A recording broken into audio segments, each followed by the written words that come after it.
why it's really important to have a plan and understand what your goals are. In fact, my camel out there is suffering right now with a broken back. So I actually found Pepe when it was only a couple of hours old, and I'm like, oh, this is a funny meme. Oh my god. Yo! Who is this Degen? The old man is swing trading over years at a time. And it's like, that's where the real money is made. The answer is a permanent loss. With single-sided staking, you don't have to worry about impermanent loss. Really, at the end of the day, it's just the matter of a macro market. It's just what happens. If you're aware, if you're disciplined, you can hone that into further financial growth. Financial freedom, so where you can actually live life and not have to be constantly living paycheck to paycheck. I mean, that's the ultimate goal, more or less, right?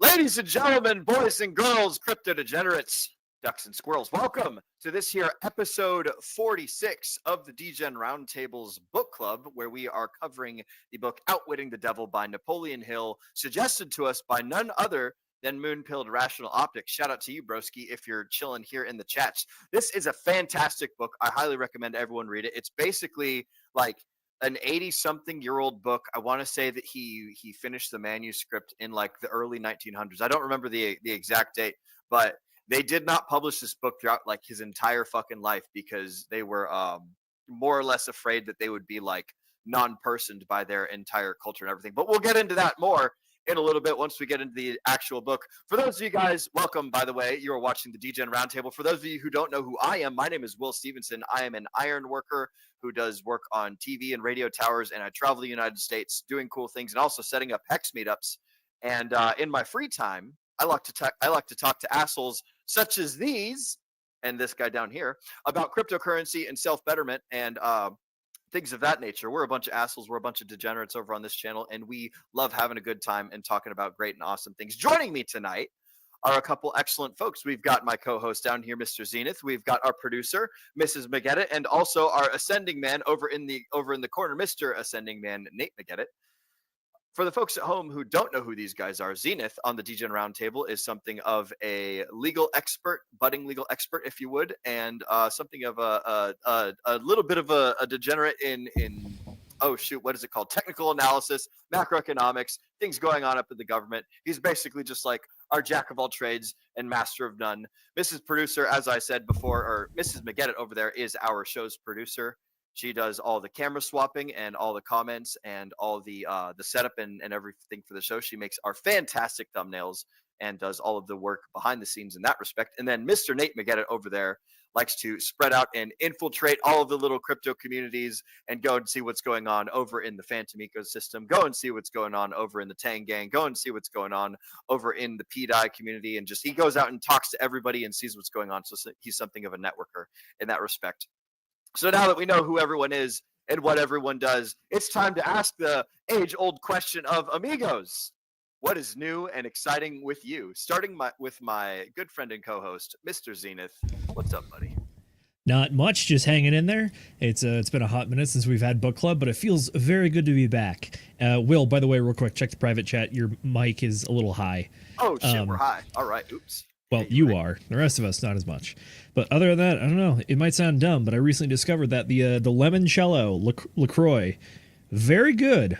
I like it. I don't know why, but it like also has like a hint of like, was it Cold Stone Creamery's like birthday cake remix ice cream? I don't know why. Just like my brain associates it with that. Like, but it's that, but lemon cake. Very random, but that's what I've been up to. Just work stuff, crypto stuff. Yeah. LaCroix. LaCroix. Excellent. How are you though? Where are? Oh, and my. How am I? Oh wow, no one's asked me that in a hot minute. I am doing pretty well. Busy, as is most people, or as are most people before the holiday seasons. But that's just life right now. So I'm excited to do that for Christmas. I am going back to Washington State for a hot minute. Gonna go skiing with some friends. Gonna go staying up in I can't remember the name of it, but it's a little like Bavarian themed town over by Stevens Pass. It's a cool place to be, so I'm excited for that. Oh, excellent. Good to hear. I'm glad to hear you're going up to Washington. That was where I was born and raised. It's a good place up there. I grew up on the, I think so. if I remember correctly, Stevens Pass is on the other side of the oh fuck, what do you call it? The sound that separates like Seattle and the Olympic Peninsula, if I'm not mistaken. It's inland. It's not on the peninsula. Okay. All right. Yeah. Yeah. I grew up on the peninsula, so I don't like the inland side of Washington. I like the part that's cut off from the rest of the world and separated by mountains and everything. But enough about that. Washington's awesome. I'm super stoked to hear that you're going up there. The environment is awesome. The people, the politics, the prices, the taxes, not so awesome. I got tired of no sun for 9 months. That's what got to me, man. Oh, really? Yes, I am a lizard. I enjoy the sunshine. I do like the sun. The sun is nice. I grew up there, so perhaps that set a good baseline for me or something like that. But anyways, we're going to get on to the rest of the panel and see what's new and exciting with them. Mrs. Producer, how are you? What is new and exciting with you? I hear that you have some potential cool opportunities budding up in real life. Are these things that are fit for the audience or fit for the folks at home? Yes. Hi. So Will already introduced me, so I'll skip that. And I just realized I need to run a banner. Let's go with this one. It's got the book club in there. Banner. So join our book club Telegram if you're not already in there. We use that to discuss these books and share quotes with each other. And there's a bunch for this one. And this book is also free on YouTube and like a couple different places.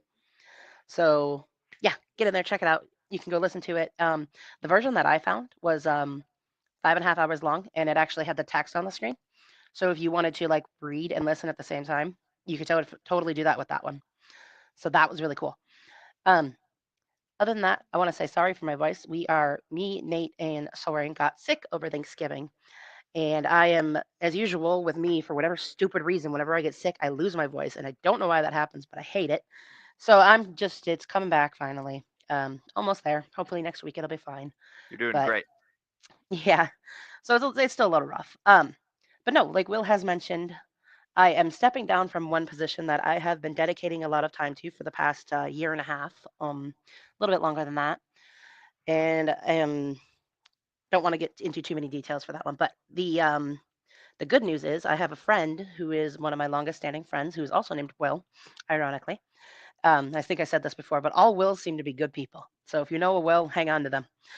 And he wants to start up a business with Pokemon cards. His son really wants to get into it because he watched his dad do it before, back when he was still really active in it. And he's like, I want to learn how to do that. So he brought it up to him, and he's super interested in that. And then his another family member also wants to join in. So he wants to start a little business together and start doing that again.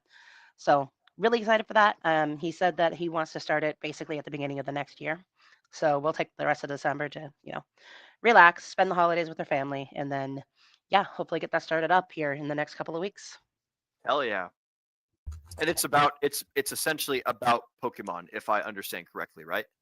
Yep. Pokemon card stuff. Not entirely sure exactly what he wants to do. We are in completely different states, so we can't do like a brick and mortar. But for sure, he wants, I think, a Facebook group, probably do a website. So that, because if you have a website with Pokemon, if you have a website, you can get distributors to get your product. Ooh. If you don't have a website, you cannot get distributors at all.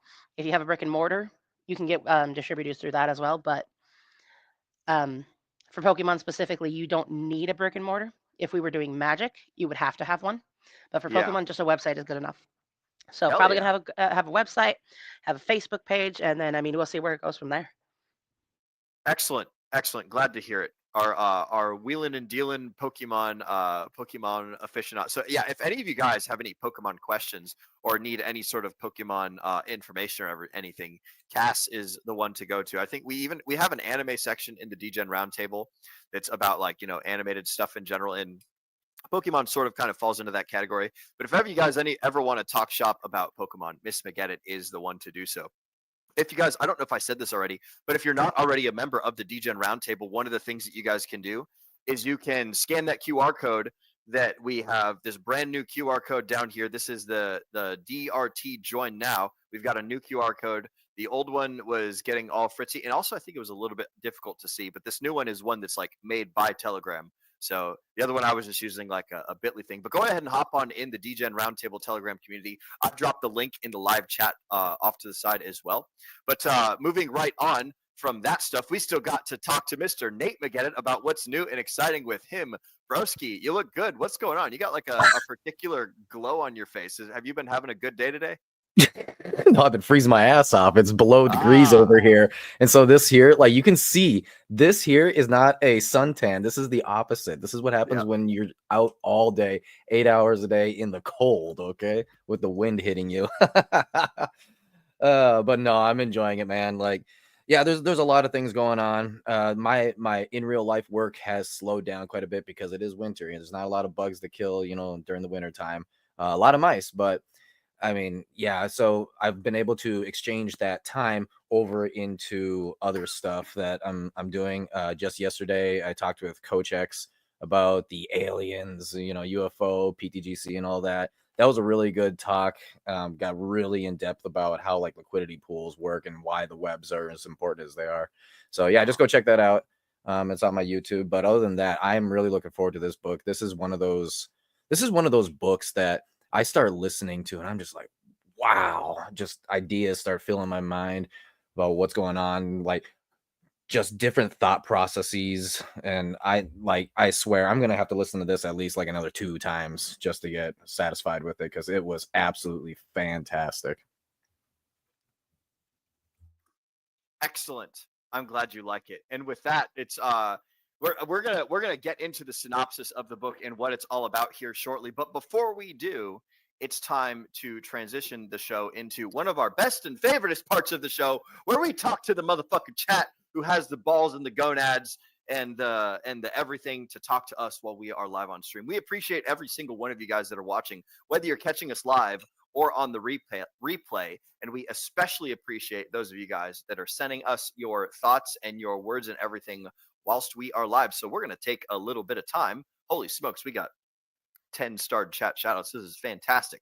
We're going to take this time to go ahead and interact with you guys, since you have interacted with us, starting with our very good degenerate Mr. Kenturian54X, coming in a whole hour and a half before the stream goes live, saying, "What's up, Degens? What's up to you two?" Mr. Kenturian54X, welcome to the stream. We are glad that you could make it, amigo. One of our famous and most common Degens who hops on the show, Mr. Kenturian54X, almost always rolling in way before we ever stream with the comments. We fucking love to see it, broski. Then after him, not even by 20 minutes, we got Funk Master Hex. Ladies and gentlemen, good evening. Good evening to you two, Mr. Funk Master Hex, the Trailer Park Boys Julian of the Hexico community, always with the drink. He's ready to rock and roll. We love to see you, Funk Master. Welcome to the stream. After that, we've got Moonpilled Rational Optics, the man who suggested this book himself. Shout out to Moonpill. You guys get around a campfire and they start telling their stories. That's the fellowship that they want to be in by John Eldritch. Or you get guys around a campfire and they start telling their stories. Yep. Exactly. We tell nothing but good campfire stories here at the Degen Roundtable. No negativity allowed, nothing but positivity and growth and wonderfulness. And we are glad to welcome you into our campfire, Mr. Moon-Pilled Rational Optics. Thank you for joining us today, and thank you for suggesting this super fine book. I can't believe that we've been putting this book off for so long. It's so fucking awesome. I was just saying to the guys in the green room that it's like, man, like everyone's suggesting books to us and we can't like do them fast enough to get them all done. We need there needs to be more time in a week, or there needs to be like we need to be able to read these books faster or something like that. There's just so much good information out there. So we appreciate all of you guys that are putting your suggestions in the book club suggestion box, or telling us in DMs or wherever. Just keep it flowing, because nothing but great stuff. So shout out to Moonpill. Next up in the chat shoutouts, we've got another gentleman who recommended this book, DeFi Crypto Alliance with Corey Geary. This is my #1 book that changed my life. Every entrepreneur should read this book with, that looks like 7 exclamation points. Holy smokes. Or excuse me, that is 7 exclamation points. I thought it was 8 there for a second, and I had to be sure. This is a very important book. Anything that rates the 7th exclamation point rather than 6 is definitely something to be considered. So shout out to you, Mr. Corey Geary. Thank you for hopping on and chit-chatting with us. By the way, fellow panelists, is my mic still hot? Am I still doing the overloading thing? Or have I moved Yeah, it far it's still enough? kind of sparking here and there. Oh, it is? It's Okay. it's better, but it's okay. yeah. I'm going to move it farther away from my mouth, and we'll see if that changes anything. This feels super weird with my mic being way out to the side, but we'll see how it goes. I will also talk a little bit quieter and be a little bit less enthusiastic. Here's again Mr. Corey Gidiri. Read it again, or read it and listen to it on Audible at the same time. The devil's voice makes it feel like you're watching a movie. Yes, They got doing a it on good voice Audible. actor for this one. Oh yeah, They got a very good one. They did. And it was great too, because they had the actor for Napoleon, they had the devil actor, and then they had the commentary from Susan, the lady who was in charge of getting this book to print. Susan is a member of the Hill Foundation that was started in like to carry on the legacy of Napoleon Hill and all of his work and everything. And she'd been working on Napoleon Hill stuff for a long time. And so she was the one that brought this book out and did all the printing and like physically read the typewritered copy that they passed on to her, that Napoleon had, that he had passed forward when he had written this work. But yeah, she did a great job like translating a lot of this. So like there would be a passage from Napoleon where he would talk to the devil for a bit, and then they would go back and forth, and that at the end of like the section or the end of the chapter or at the end of whatever, Susan would then like talk about how the stuff that was relevant back in like the 1920s and the 1930s and the 1900s is like still prevalent today. Like all these problems with schools, all these problems with government, all these problems with like religion and spiritual leaders and things. It's like, wow, this is still like, it's funny how nothing, like everything changes, but still like the principles of everything stays the same. So yeah, definitely read it and listen to it at the same time. Thank you, Corey Geary. Next up in the chat shoutouts, we've got none other than Mr. West saying, "What's up, you crazy degens? What's up to you too, amigo? It's good to see you, West. Welcome to the chats. Glad we can have you here today." After that, we've got none other than Hex Glenn. "Hey, degens, happy Friday. Happy Friday to you too, Hex Glenn. Good to see you, amigo. Welcome to the stream. Glad we can have you with us." Then after that, oh, Mr. Hex Monkey. Shout out to Hex Monkey, one of the most positive people in the Hex spaces. "Wait, everyone on screen is way too young to have heard of Napoleon Hill." You're right. We are way too young to have heard of Napoleon Hill, but the works of Napoleon Hill is timeless. That stuff is evergreen, Mr. Hex Monkey. All of us, we were not around during his heyday, during his time under the sun when he was alive, as I think he died in the 1970s. But the work that he made and like all the stuff that he created and all the stuff that he did, just like that shit lasts forever, man. So glad you could make it here, Hex Monkey. Good to see you in the chats as well. Next up in the chat shoutouts, we've got none other than Wonderwolf IO, the epicenter for the chosen ones. Obviously, I do believe that he's referring to the Degen Roundtable, and I will thank you. And if I'm wrong in my hubris for making the assumption that the Degen Roundtable is the epicenter for the chosen ones, then perhaps I'll just have to be smote down, or like a lightning bolt will bust in through my window or something, or I don't know, maybe Michael Saylor will bust through my door and be like, no, it's Fox News, get out of here. He'll laser eyes you.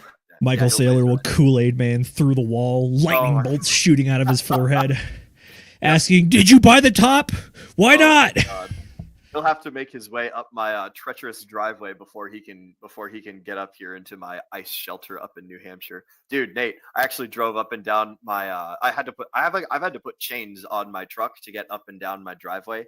And Nate's the only one here and Mrs. Baguette that can attest to just how like dangerous and crazy my driveway is now. Imagine it with like packed ice and snow everywhere. So it's just like, yeah, you see why Cass was like, "Oh, we can't move out there because of that driveway." It was literally only the driveway, man.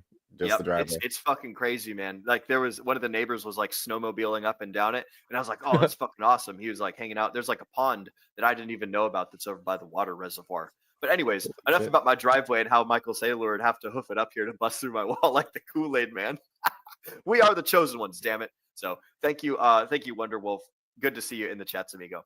After that, we've got a good IRL friend of mine, Mr. Moondog, Love and Light, deloading from birthday celebrations yesterday, gave book club a shout out on my Mafia stream, and we'll catch this one on replay. # good book and # happy birthday to you, Moondog. I totally forgot to send you a message yesterday, but I remember I hearted one of your messages I saw somewhere. So happy belated birthday to my good friend, Mr. Moondog. We hope you had an excellent one. Mr. Moondog is, I believe he's turning 19 years old today. So shout out to you, Moondog. That's right. One of these I days hope we'll have to you- buy him a beer when he turns 21. He's almost old enough for alcohol yet. So shout out to you, amigo, if you're watching still. I fucking love seeing you in the chats. Next up, we've got Mr. Pulse Jitsu with Fast Abdul. So you think you can outwit me? Mr. Fast Abdul is referring to himself as the devil in this one. And little did you guys know, but the devil not only wears parada, but he is also a camel trader, and the fastest camel trader that also bribes people and does many things. So picture this. You got Fast Abdul out there in the desert wearing some like nice red lingerie, having a conversation with Napoleon Hill and also selling camels. And like while he's selling camels, he's bribing other people to do liquidity providing and do other things. So shout out to you, Fast Abdul. Good to While see throwing you, people on amigo. the floor with jujitsu.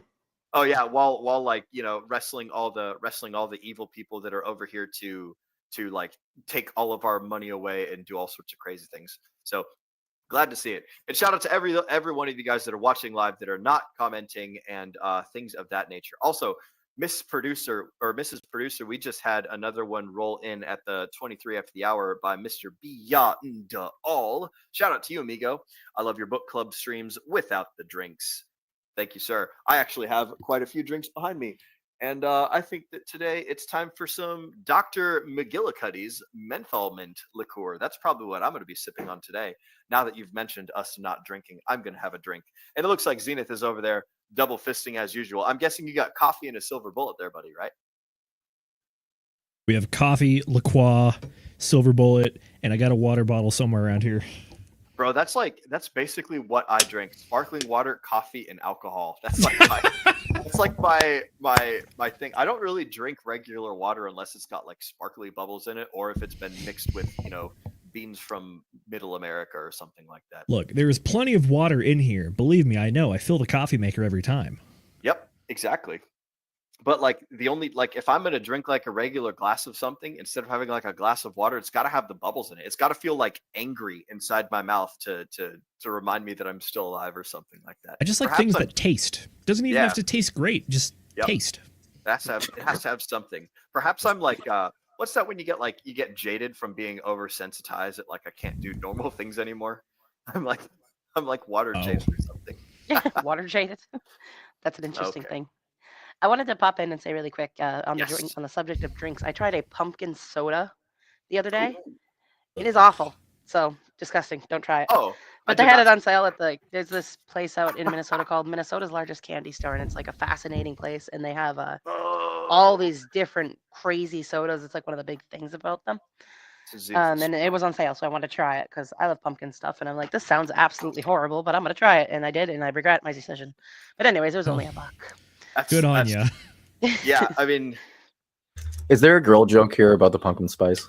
There absolutely is. There is. I was trying to find one, but like I'm running a blank. Other than like, oh, 'tis the season or whatever.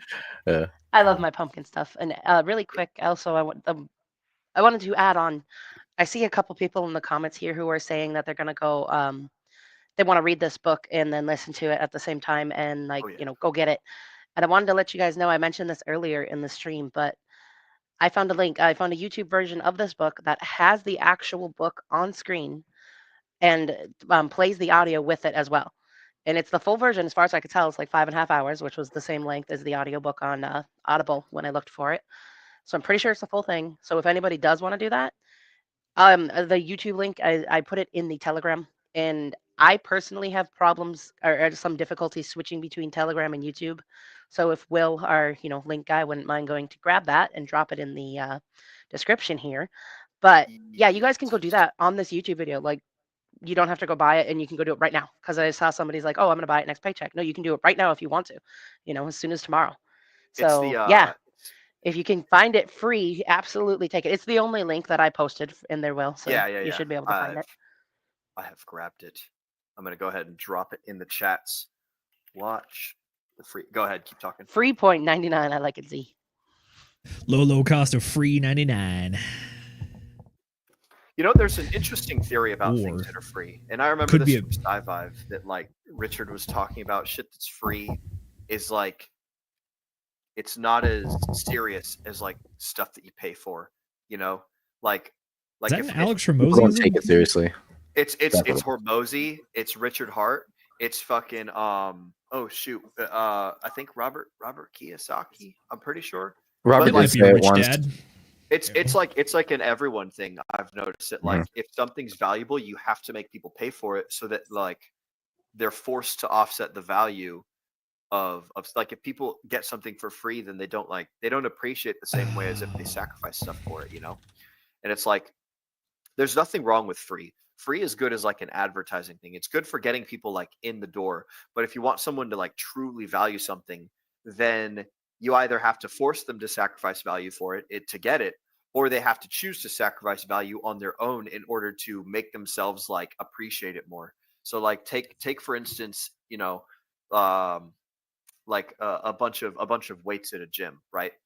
There's the cost of like the gym membership, but that's not a whole lot. The actual cost is your time and the attention and the physical discomfort of like going there and picking up the weights and going through the process. Like that is the sacrifice of value that brings about, you know, like the health as a result. If you just buy the gym membership, it's not very fucking valuable. But if you buy the gym membership and you go and you sacrifice your time and you do the attention and you put in the pain and you do the work, right? It's like, you know, like the cryptocurrency proof of work stuff, right?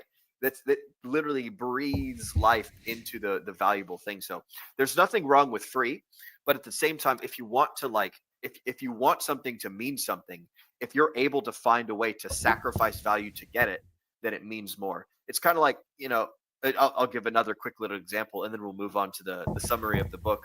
But like, I think about playing Minecraft, and there's two versions of Minecraft that you can play, just like in the vanilla version.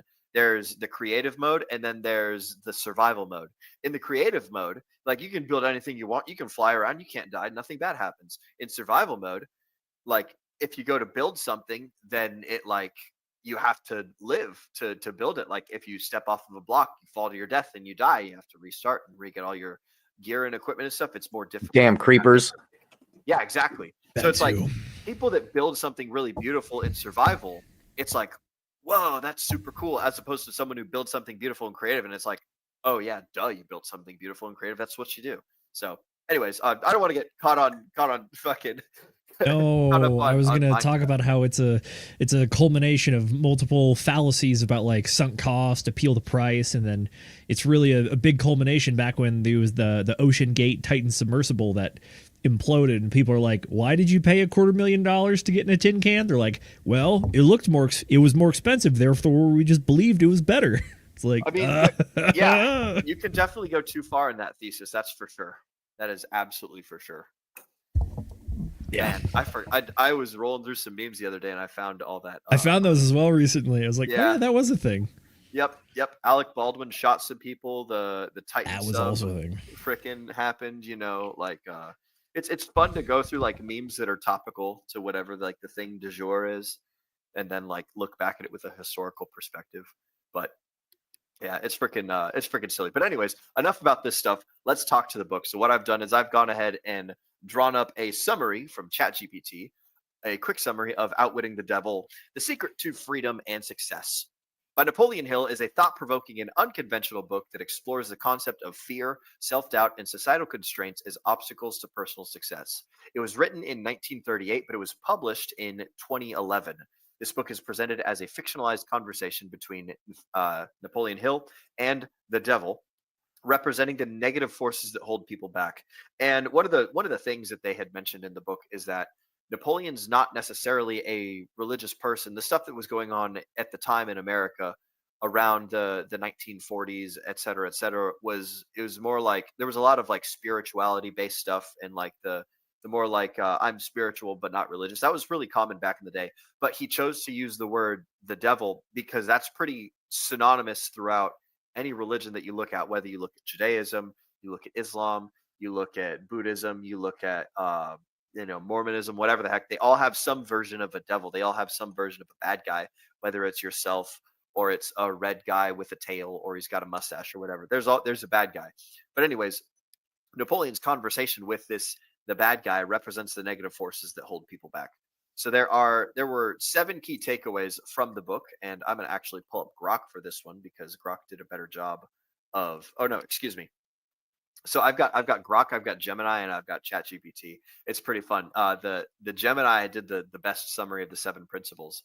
But the 7 principles that are in Outwitting the Devil by Napoleon Hill are: 1, definitiveness of purpose, which is choosing a big goal in life and moving towards it relentlessly. 2, mastery over the self. This is basically talking about discipline being the gateway to freedom, and it's more or less up to you to learn. More or less, or no, excuse me, I'm looking at the wrong one right here. Mastery over yourself is the discipline equals your freedom. Being driven by impulse will lead you to drifting, and drifting is the major bad guy introducer in the book. 199 out of 200 people are drifters in life, and so you have to surround yourself by that 0.5% of people that are actually out there getting after it, chasing purpose, doing all that stuff. And it's really easy to become a drifter, and that's basically what the devil uses to ensnare people.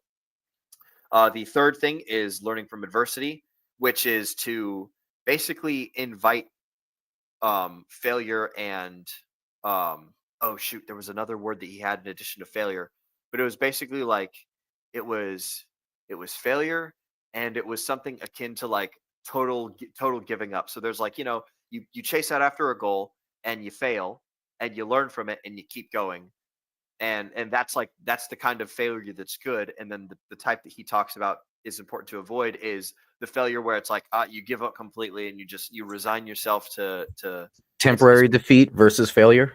Yes, defeat and failure. Yes, thank you, Nate. Yeah, absolutely. So learning from adversity it was about the disparation between failure and defeat. Yes, thank you, Nate. Good lifeline there.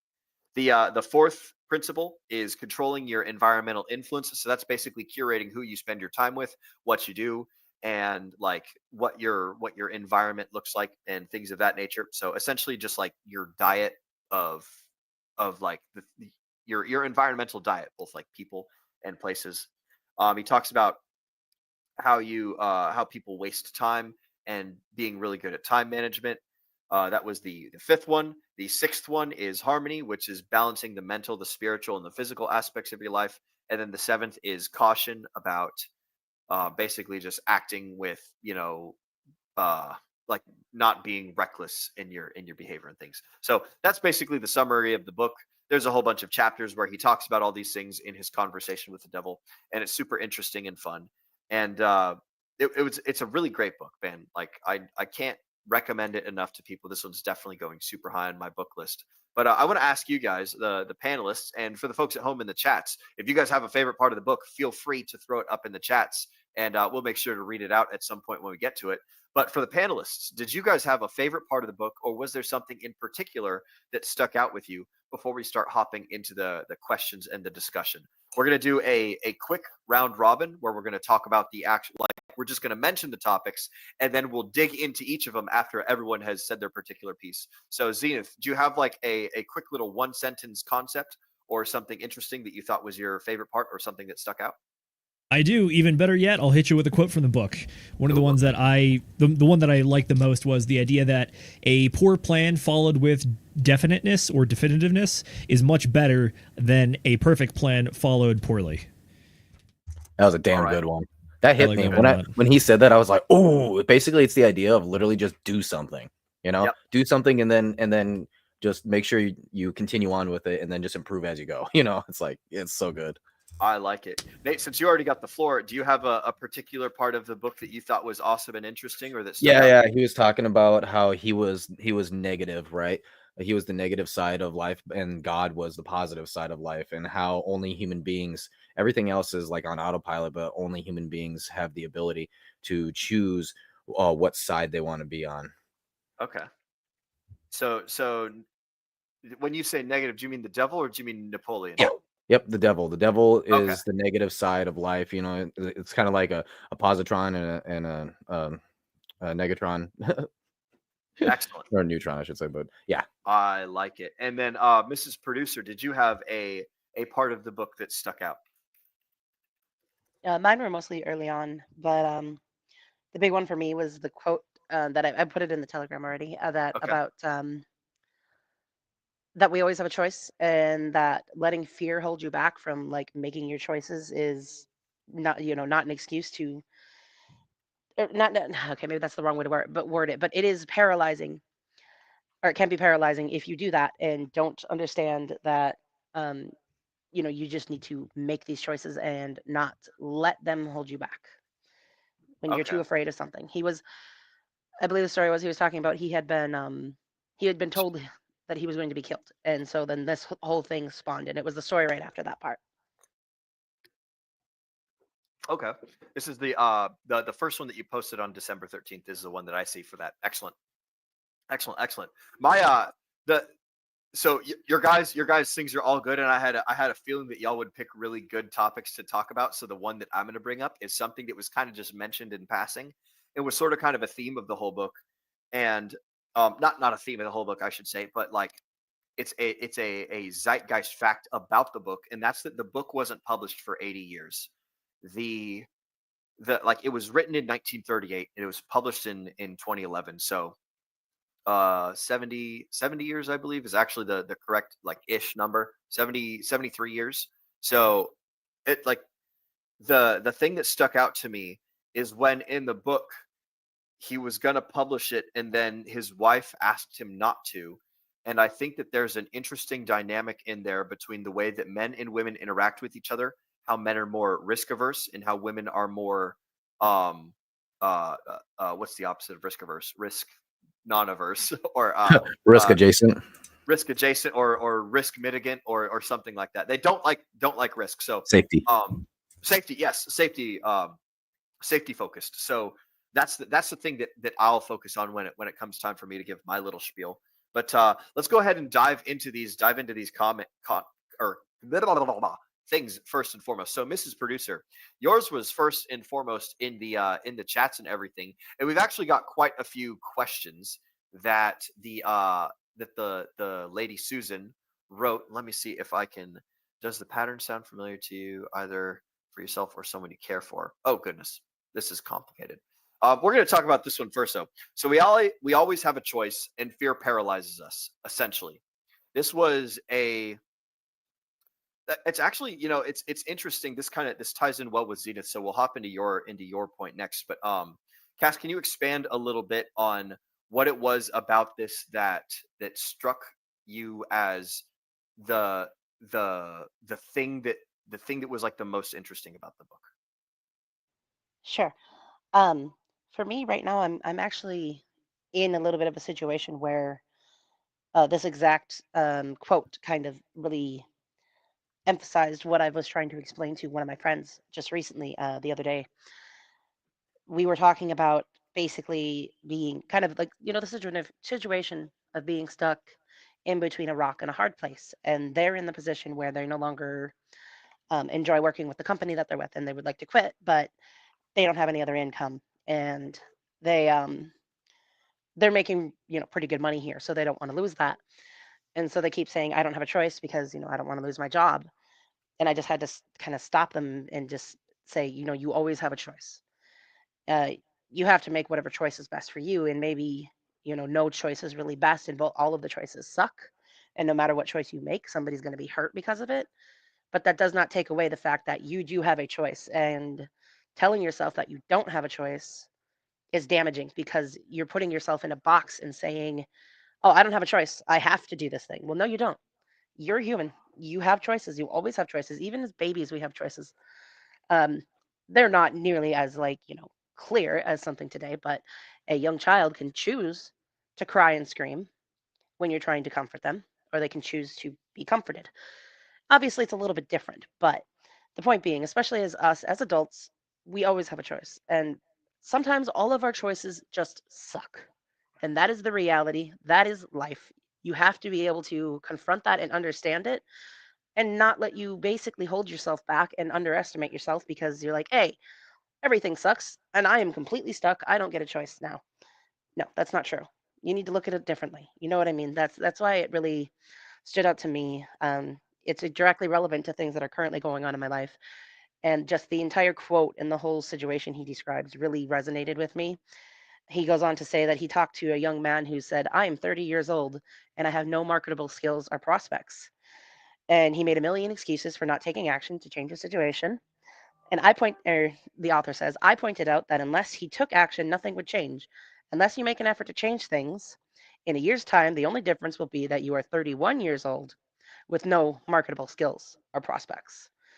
So it's just, to me, that's a really good life lesson. Yeah. And he's absolutely correct, because you are the one who chooses that. You can sit there to choose and wallow in your misery, and to continue just poor me, poor me, poor me, and make excuses for these things. Or you can accept that, hey, I have a choice. Maybe all of my choices are fucking garbage, and that sucks, but I still do get to make a choice. And then, at least you put that power back in your own mind to realize that at that point. And then you make a choice and you deal with whatever you have to deal with. And yeah, possibly all the choices suck and you're just miserable for a while, but you still get your mindset back into saying, hey, I do have choices to make. That's what he was talking about with the drifters. Yeah, with the drifters, that's what he was talking about. Drifters just have a tendency to not make choices, right? They just sort of take whatever the world gives them, whatever the world hands them. And because of that, they're never truly happy. And so the whole thing of happiness is literally someone who is, what was the word he was using for these people?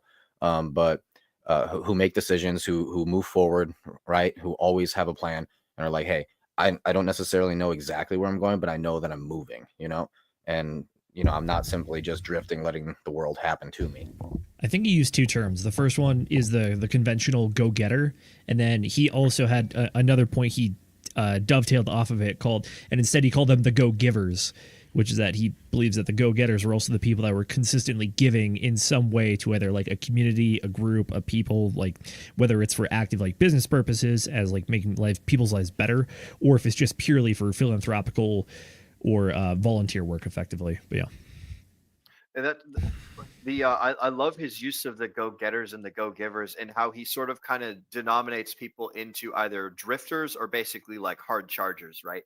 But when it comes to decision making, like one of the things that I just came to the realization of as you guys were talking about this is I've been talking a long time in my life about this thesis that I have, where you can either choose hard yes affirmative, you can choose hard no negative, or you can choose not to make a choice. And like what like you guys talking just now made me realize is like that's the difference between the go-getters, is they're either saying like yes, I'm going to do it, or they're saying definitively no, I'm not going to do it, or they're saying I don't know, I'm just gonna go wherever the fucking shit takes me, like the drifting stuff. And the drifting, like most people don't do most shit most of the time. And that's the drifting in life, It's like it's the people that are floating about. And yeah, like Cass, what you were saying, they're absolutely making the choice. That dude that's 30, that's complaining about why the world is so terrible and his situation so terrible, he is making the passive decision to do nothing about his situation. And that's like it's leading him down this path that's just going to take him to a place of dissatisfaction, and he's not going to change anything until he grabs the bull by the horns and says like, all right, I am definitively doing this thing in life, or like, all right, I am actively avoiding all of these bad things. You can take the affirmative, you can take the negative, as long as if you make a pointed choice, if you make a directed like purpose towards chasing, going action. after something. Yeah, action, or like chasing after something, or like physically and actively avoiding something. Like that they say that like the thing that separates like wealthy people versus non-wealthy people is wealthy people say no most of the time. That was another thing that he had mentioned in this book, is just like the proliferance of like learning how to say no to everything. Or maybe I'm probably just getting all my different books conflated, because like all of these like great books about how to do awesome thing in life, they all have so much in common, and it's awesome. So I'm probably gonna like confuse a whole bunch of things here. But it might be a little bit of that. Yeah, but like it's just you gotta grab life by the balls and fucking squeeze it and make it your bitch. And then if you don't force life to do something, if you don't force life to be a lemon and then make lemonade with it, and you just kind of like, I don't know, I guess there's lemonade somewhere, you're just going to end up being a drifter, and the devil's going to take charge. You'll live a life of mediocrity. Maybe you'll be hopeful, or like maybe you'll be happy or whatever, but you won't be the person that's like going to leave behind a legacy of change and betterment. This is something that we all should strive to do is like try and actively make the world a better place, try and actively change our communities around us physically, try and like, onboard people into better systems of living, be a good steward. Like, I feel like I'm a freaking, what's it called? Like those people that go door to door and sell religion to folks. It's like, I'm trying to get people to do great things and be awesome in life. And it's just like, that's what happens in all of these self-improvement books, is everyone's talking about like, you need to go and actively make the decision to change your life and make it better and encourage others to do so. Otherwise, you're just going to be surrounded by losers all the time and you'll live a life of mediocrity. And nobody wants that. It's like, it's so similar in all these books that we cover. Zenith, it looks like you're holding a thought back. What you got? I am a little bit. I wanted to tie together some of your thought and then also unpack Mrs. McGettitt's initial point, which is this major point of the book is the idea of drifting versus thinking. And the drifters are people that, whether they realize it or not, they have chosen, but they've chosen to hold certain beliefs and certain convictions as hard rules or lines that cannot be crossed, and they've made those choices, which is where you get the that notion where people say, I don't have a choice in this, I can't do this. What they're saying there really is, the way that I interpreted this, and it really expanded the view for me, is that by saying something like that, what you're saying is that there is a previously held belief in my mind that I am unwilling to cross or believe is uncrossable. Therefore, that thing that already I have chosen to ingrain in my brain, that is the thing that has made the choice here. The choice is no longer, do I do this individual thing? The choice is, do I adhere to my mental structure as it stands? Or do I do kind of the thinking route, which is, instead of drifting, the thinking? I think it's the degrees of choice and the understanding of choice, which is the idea that everything is always a choice and that you can always reevaluate pretty much everything. And you should. Just correct. It's not that there's pros and cons to both. So it's the difference between thinking fast and thinking quick, thinking slow and thinking fast. If you have to think fast, then yes, use your pre-established guidelines, notions, gut feel, whatever you want to call it. But for this thinking slow kind of idea, which is that if you are thinking about making a choice, you are using that prefrontal cortex instead of the lizard brain, which means you should be able to consider everything. Consider, is everything true? Is everything hard and fast? Or are there certain situations where things can be flexible and I can make different choices here and there? It's, instead of having this flow chart that's a small tree, because a lot of choices that you don't see higher up are already locked off, it's your flow chart is always very expanded. And it's the willingness and ability to operate in that expanded opportunities. That's where you get the difference in mindset between I don't have a choice in something, or realizing I always have a choice. It's just going to be what precepts and what tenets are being violated, or choosing not to adhere to the specific one. It's levels of cognition is what I got out of it. Yeah. Very well said, Peter. We got a good quote from Mr. Hex Monkey, Mrs. Bruce, if you don't mind bringing it up at 46 after the top of the hour. We've got, if you choose not to decide, you still have made a choice. And this is from Rush's song Free Will, which hey, that's me. I like me. Excellent. Good choice, Mr. Hex Monkey. That's absolutely right. Free will. Yep. All right, excellent. So that was I think that we covered that topic pretty damn well. The thing that Mrs. McGettitt liked from the book the most. Do you have any final thoughts, Mrs. McGettitt, before we toss it over to Zenith and his and the thing that he was wanting to talk about? Nope. Go ahead and toss it on over. Well, I was going to finish off Hex Monkey's quote there real quick, as he's hitting us with a King Boomy from Avatar, where Aang thinks there's only positive and negative Jing, but Boomy says, no, there's actually like 32 types. Right now, we're just going to focus on the third, which is neutral. I fucking love King Boomy, dude. That was a good bit. That was the crazy guy, right? The crazy, skinny, wiry rock bender. Yeah, Earth. The old dude. Yeah, he was a cool cat. The old dude that was like fucking shredded. He's like the RFK Jr. of the Avatar world. I freaking love it.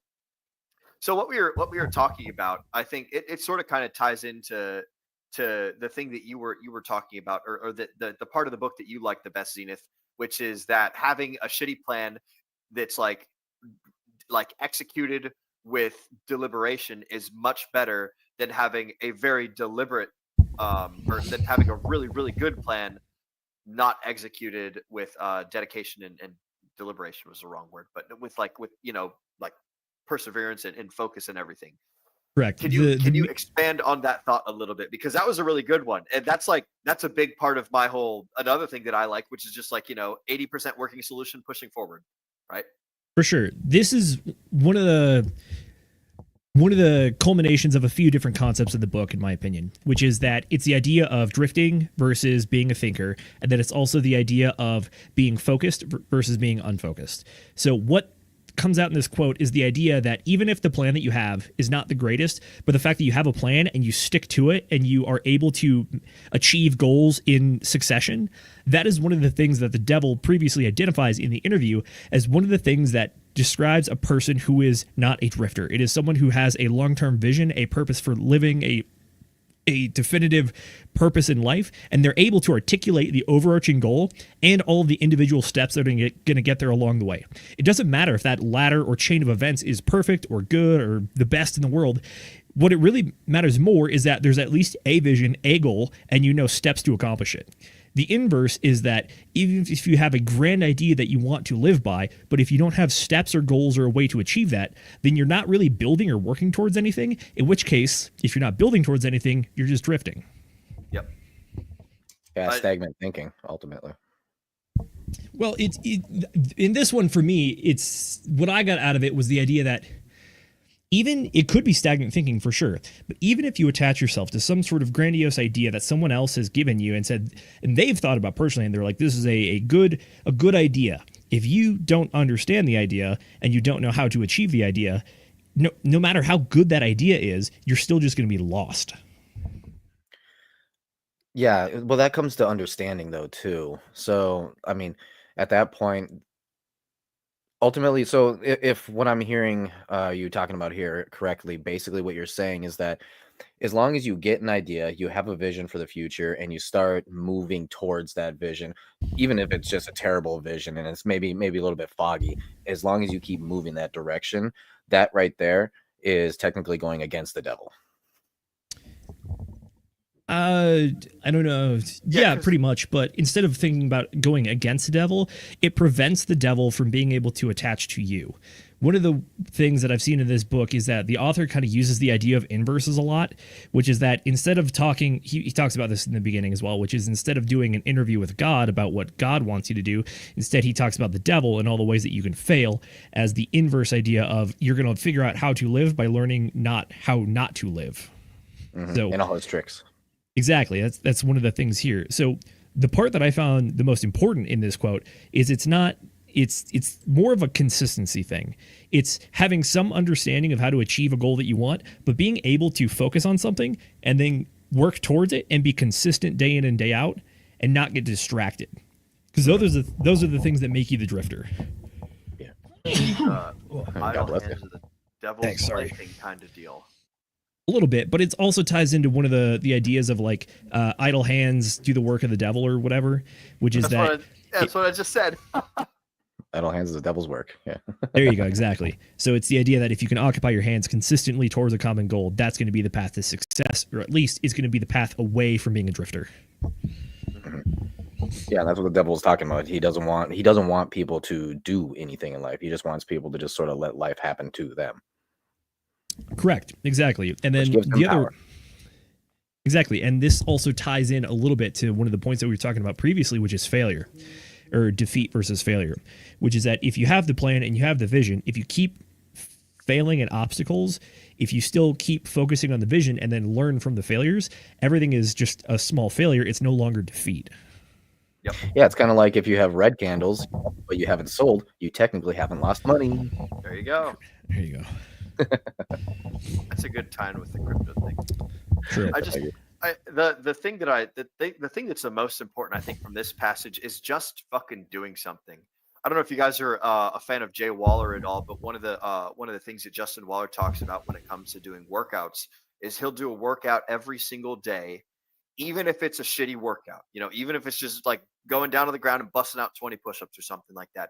He'll do a workout every single day, so that way he keeps the momentum of doing the difficult thing and doing the hard thing and not breaking the pattern, because it's in the breaking of the pattern that you invite in the laziness and the sloth and the non-betterment. And it just takes It just takes a little bit of nothing. Ooh, actually, yeah, moon-pilled rational optics just now put in. All it takes for evil to succeed is for good men to do nothing. Yeah, that was it's a good quote right there. Moonpill. And it's just like, if you start doing nothing, then you will very likely soon find yourself doing more nothing, and it's super easy to get that ball rolling and everything. I like this idea. So I think this actually ties into another idea from the book, which is the idea of thoughts versus actions. The author kind of presents it as the old chicken and egg argument, which is that what matters more, the actions or the thoughts? Do thoughts form actions, or do actions form thoughts? And I think the author gives a definitive answer that it's thoughts. Thoughts are the more important thing. So in context to the idea of working out, and I think this is a pretty common sentiment.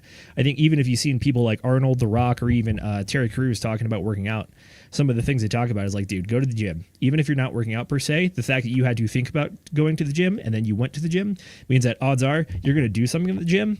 Even if it's not a great workout, hopefully you at least enjoy yourself a little bit, because it's your thoughts are creating an action. The action might not be perfect, but the actions build repetition and muscle memory and ultimately behavior, or habits rather, excuse me. Just do it. Like Shia LaBeouf, just do it. I fucking love it. You had mentioned something that I wanted to tee off. Thoughts. I can't remember what it was. Fuck. There was a good thing in there that I liked a lot. And then I started thinking about going to the gym, and I was like, I mean, I posed the idea of chicken and egg idea of thoughts and actions and actions and thoughts. That's what it was. There you go. So like the thoughts are definitely step one, because you don't have the actions without the thoughts. But like the thoughts without the actions is fucking useless, because actions are the only things that matter. So you need both, really. Like you do. You have to start with thoughts, and that is the most important, because without the beginning, without the engine, without the spark plug, the engine doesn't fucking start. But like the engine running is what gets your car places. So it's like, what's more important, the spark plug or the engine? It's like they're both super duper important. The spark plug comes first. If you're asking the question of like which comes first, it's definitely a spark plug. Engine can't run without it, right? But if you've got the engine and no spark plug, or if you've got the spark plug and no engine, you don't have a car that travels places and can solve things. So like you still have to take the action, which is why like just doing something, doing an 80% solution and getting that forward momentum and adjusting as you like take in more information into your observe, orient, decide, and act, your OODA loop for my military guys out there. Like as you're going through this circular process of constantly changing the plan, constantly changing the way that you solve the problems, right? The oh shit, where was I going with this? Action, fuck. The combination you need of to have thoughts wheels and with an engine. actions. Yes, the combination of thoughts and actions. Yeah, the thoughts are more important from the like what do you need to start perspective. But like your actions will also reinforce your thoughts, and it creates like a flywheel, So it's really important to not interrupt that flywheel and to just keep throwing juice and keep throwing fuel into it. Even if you don't have the perfect plan or the perfect action or the perfect thing to do at any particular time, just keep that focus momentum going. Just drive to the gym. Even if you drive there, take a shower, pick up one barbell, call it a day, and then go home. Like odds are, if you drove all the way to the gym, like you're probably going to do something. There's nobody that goes to the gym. Maybe you go to the gym for the free pizza on Mondays over at Planet Fitness. Maybe that's the reason to go to gym. But could be that. But your idea of the flywheel and keeping it going, and thoughts are the flywheel that spin up the actions. I think the author also spends a decent amount of thought on maintaining the flywheel in an optimal situation or surrounding rather. I think this is where he talks about the habits, or also the environment and the people that you surround yourself with. That is part of it for sure. Because I think he puts a lot of emphasis on the idea of thoughts and maintaining good thoughts so that the thoughts lead to good actions. But at the same time, he does also acknowledge that the thoughts are independent on their own, and they are the things that form choice, but they're also heavily dependent or influenced by outside forces as well. This go ahead, Nate. Oh, I was just going to say, this is the reason why the devil stated that his biggest enemy is free thinking. Yep. Free will and free thinking. That's exactly where I was going to take it, bro. Perfect. Yeah, because it allows the idea for people to be like, hey, I think I want to go do something. And when they want to go do something, the normal thing that humans have a tendency to do is go help the fellow man, right? To go teach and to go, yeah, for others to start free thinking as well. But yeah, it does make sense. You can't be a drifter if you have free thoughts and you want to go do something, right? When it comes to the free thoughts idea, I think I'm actually going to take a different approach than you, the inverse, as if you will, to pull a page out of the author's book here. But instead of, I think people do have the desire to help their fellow man and better their situation. But the other side of the coin on this one is where he starts off the book with, which is the 7 fears, or the fears are the things that prevent you from doing what you want to do, which is that you want to help your fellow man, you want to improve in life, you want to go make money. But at the same time, it's one of those 7 fears where the devil gets the hold of the drifters, per se. So, I mean, to ask you guys, which of the fears did you think were the most prevalent in the book that he talks about? I got the list here if you want to run through them real quick. Let's lift them off. Let's list them off. And then after this list, we'll do a quick round of chat shoutouts. But I like this direction you're going at. Go ahead and read them off to us. For sure. So, you understanding fear as the devil's tools. The 7 fears are poverty, criticism, ill health, loss of love, old age, and death.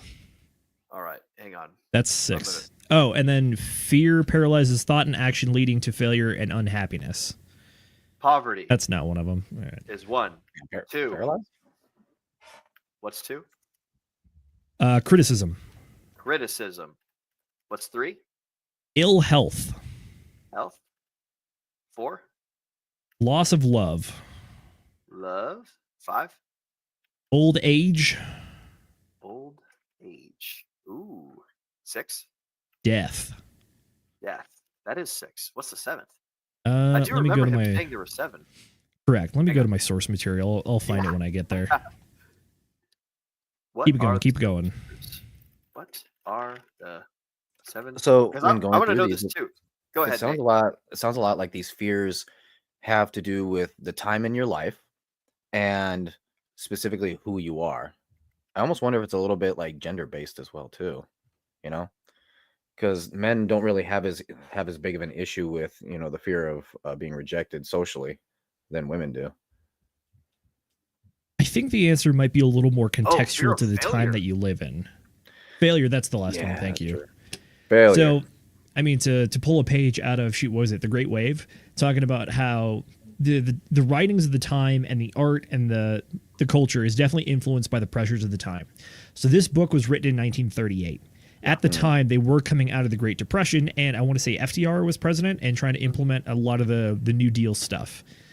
So at the time, the most recent hardship was the Great Depression, the Dust Bowl, all of that. And then before that, it was also World War I. So what I see here is that the 2 of the main cultural drivers of fear during previously were pretty much the fear of dying or the fear of like suffering and death through World War I, the horrors of trench warfare, mustard gas, all that stuff. Also just poor military tactics and the invention of the machine gun too, but that's neither here nor there. And then also, so you just finished up on the Eastern Front fighting World War I. You come back, you have a little bit of the booming 20s, but realistically, not everyone enjoyed that. But instead, what everyone did feel was the Great Depression in 29 through pretty much the start of World War II, I want to say. So those, to me, seem like the 2 largest cultural or psychological factors going into the writing of this book. So I think that we hear Napoleon Hill talking about those, but I think what we feel right now are definitely different fears than what's going on here. I think fear of criticism is probably a good one for the modern day. I think fear of death and probably fear of loss of love. I think fear of criticism, though, is probably one of the larger ones, just because I think that one of the societal feelings is the idea of like the panopticon. It's that prison where all the prisoners are on the outside, but the guard tower's on the center, and they built it that way to make the prisoners feel like they're always being watched.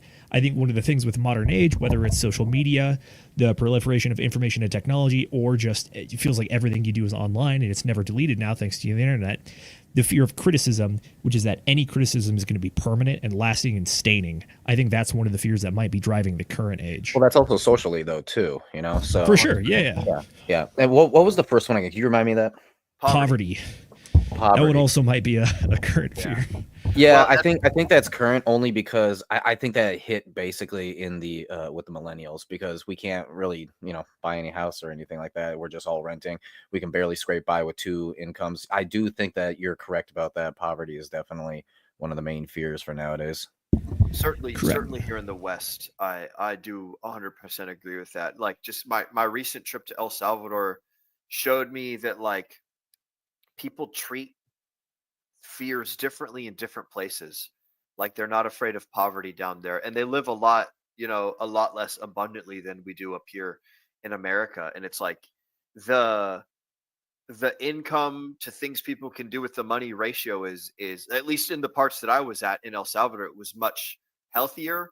And like, I don't even know if healthy is the right word. People just they were happier with less, you know.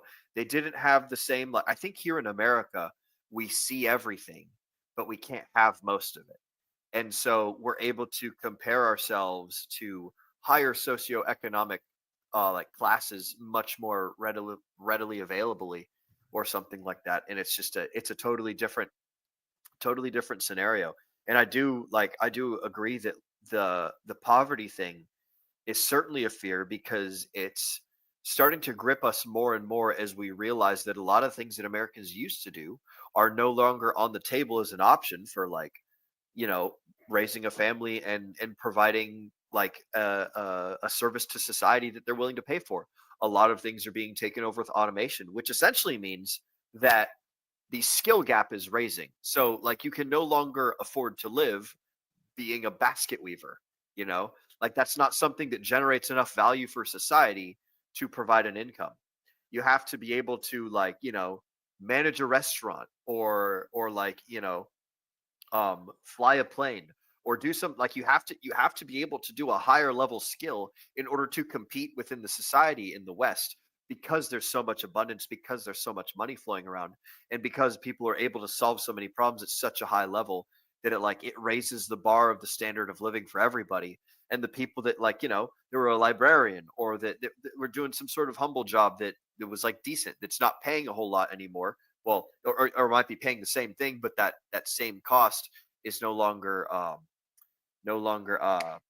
what's the word, competitive in the current market space, with like the way that money rises. Like, it's creating this whole world that we live and operate in. Actually, like, we're in the crypto space because the traditional finance space wasn't good enough, so it's like we're trying to break out of the poverty thing. That's like a big part of this podcast. Well, it's because of the fear of poverty. We Yeah, have the fear of poverty, and so that's why we're taking the risk that is Yes. crypto. Well, and And what's that's great what is a lot of young people are doing, or younger people, I should say, right? Yeah. That's what they've had to do. And that's something that economists have been talking about, is like, why do young people not diversify, go into bonds and all that? And it's because, well, we can't get ahead. Just can't. And so therefore, you have to get into stocks like penny stocks or crypto. And that's the only way that we can get ahead, aka the fear of poverty. I think an interesting point to maybe talk about here is that there's two of these fears, I think, that are actually not very present in modern society. And the first one is the fear of death.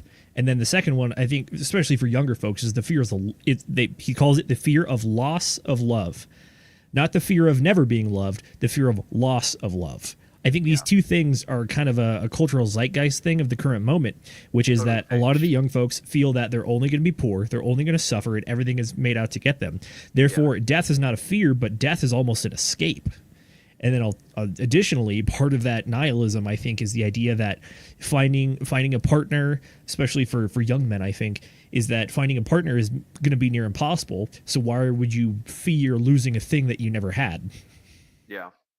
I mean, call me crazy, but that's the way I read it. Exactly. Yeah. That's absolutely right. I do think that there's been a lot that's happened to this list over the past 7 years. I definitely agree that the fear of love is probably not anywhere near as the fear of poverty, because, like, you can't have the love if you have the poverty, is most people's understanding. So it's like the love comes after the poverty. It's almost like, the Maslow's hierarchy of needs of fears. It's like you can't solve the love problem until you solve the poverty problem.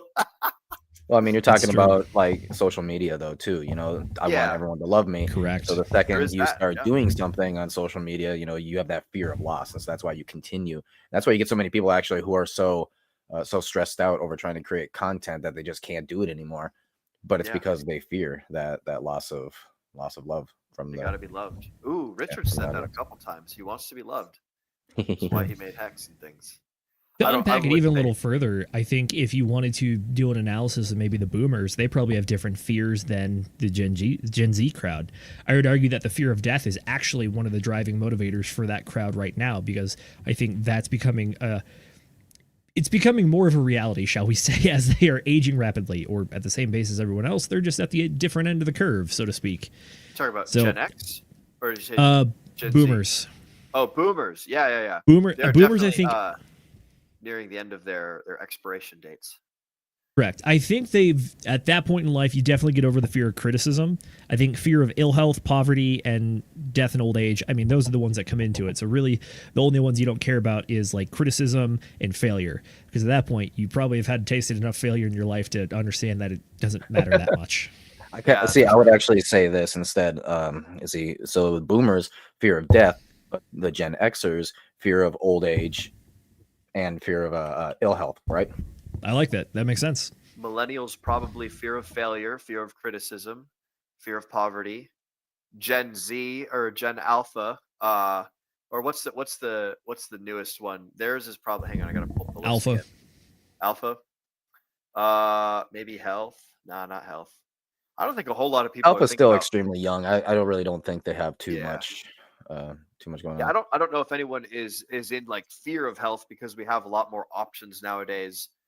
If you just count all the poison in the foods. Shout out to RFK. Hopefully he can help fix all the poison that goes into the foods. Hopefully. But like that's this is an interesting list. Your question was, Zenith, which one's the most prominent for us as individuals? Yeah, go for it. I think if I had to choose one of them, mine is probably fear of. Well, my gut instinct would be to say criticism or failure. But realistically, like I think that I've framed failure well enough in my mind that failure is just a learning opportunity. So I've sort of kind of conquered that one. And I would say fear of criticism, but I'd put that in the same camp because I don't care about being criticized quite so much as I used to. It used to be something that was super crippling for me. But if I'm criticized, I basically look at it as oh, they're either full of shit or it's a learning opportunity. Either way, I win, So if I get criticized and it's legit, then it's oh, I'm solving a problem. So that's a framing technique. So all of these fears that he talks about, they can all be solved with the framing of having a purpose and chasing after thing. So I guess maybe old age, but that's not really relevant. I don't know. I don't really have one. Is my answer? Nate or Mrs. Mageddon or Zenith? Do you actually, Zenith? You asked the question, which usually means you have an answer. What's your answer, bro? Usually, I think I'm like you, where I think I have a pretty good and healthy grasp of failure and understanding how failure is important. I think the fear of failure is something that is kind of one of the larger things I've thought about during my life, is that I do believe that my parents have set me up to success so much, and that they have, I stand on the shoulders of giants, and to fail would be to let down everyone who has done so much for me. So that's one of the drivers in my mind. But at the same time, I think I have a healthy understanding that yeah, I'm going to fail. Things are going to go south. Things are going to go very, very poorly at points. But at the same time, as long as we keep picking ourselves up, we'll be okay. I've kind of, so I'm in that same boat there, Zenith, right? I absolutely just am scared to death of failing. And so what I've learned in my life is that, you just keep trying. You can have defeat after defeat after defeat after fucking defeat.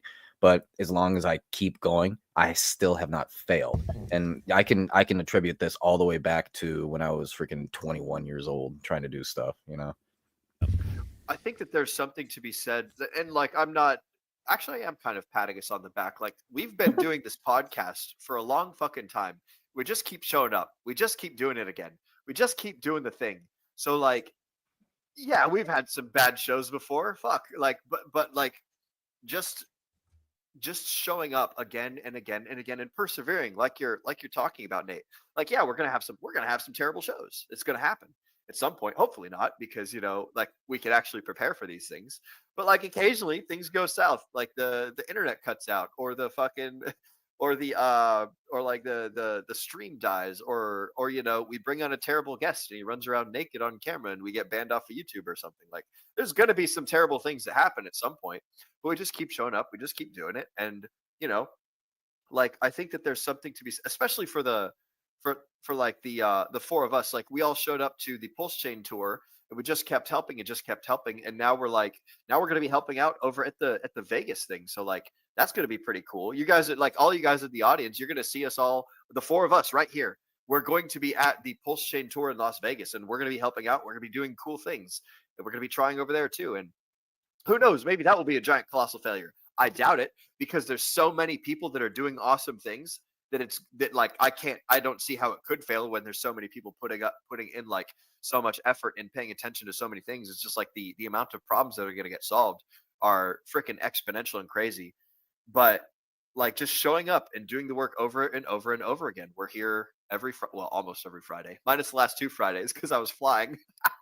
But like, see, there's an example of failure, right?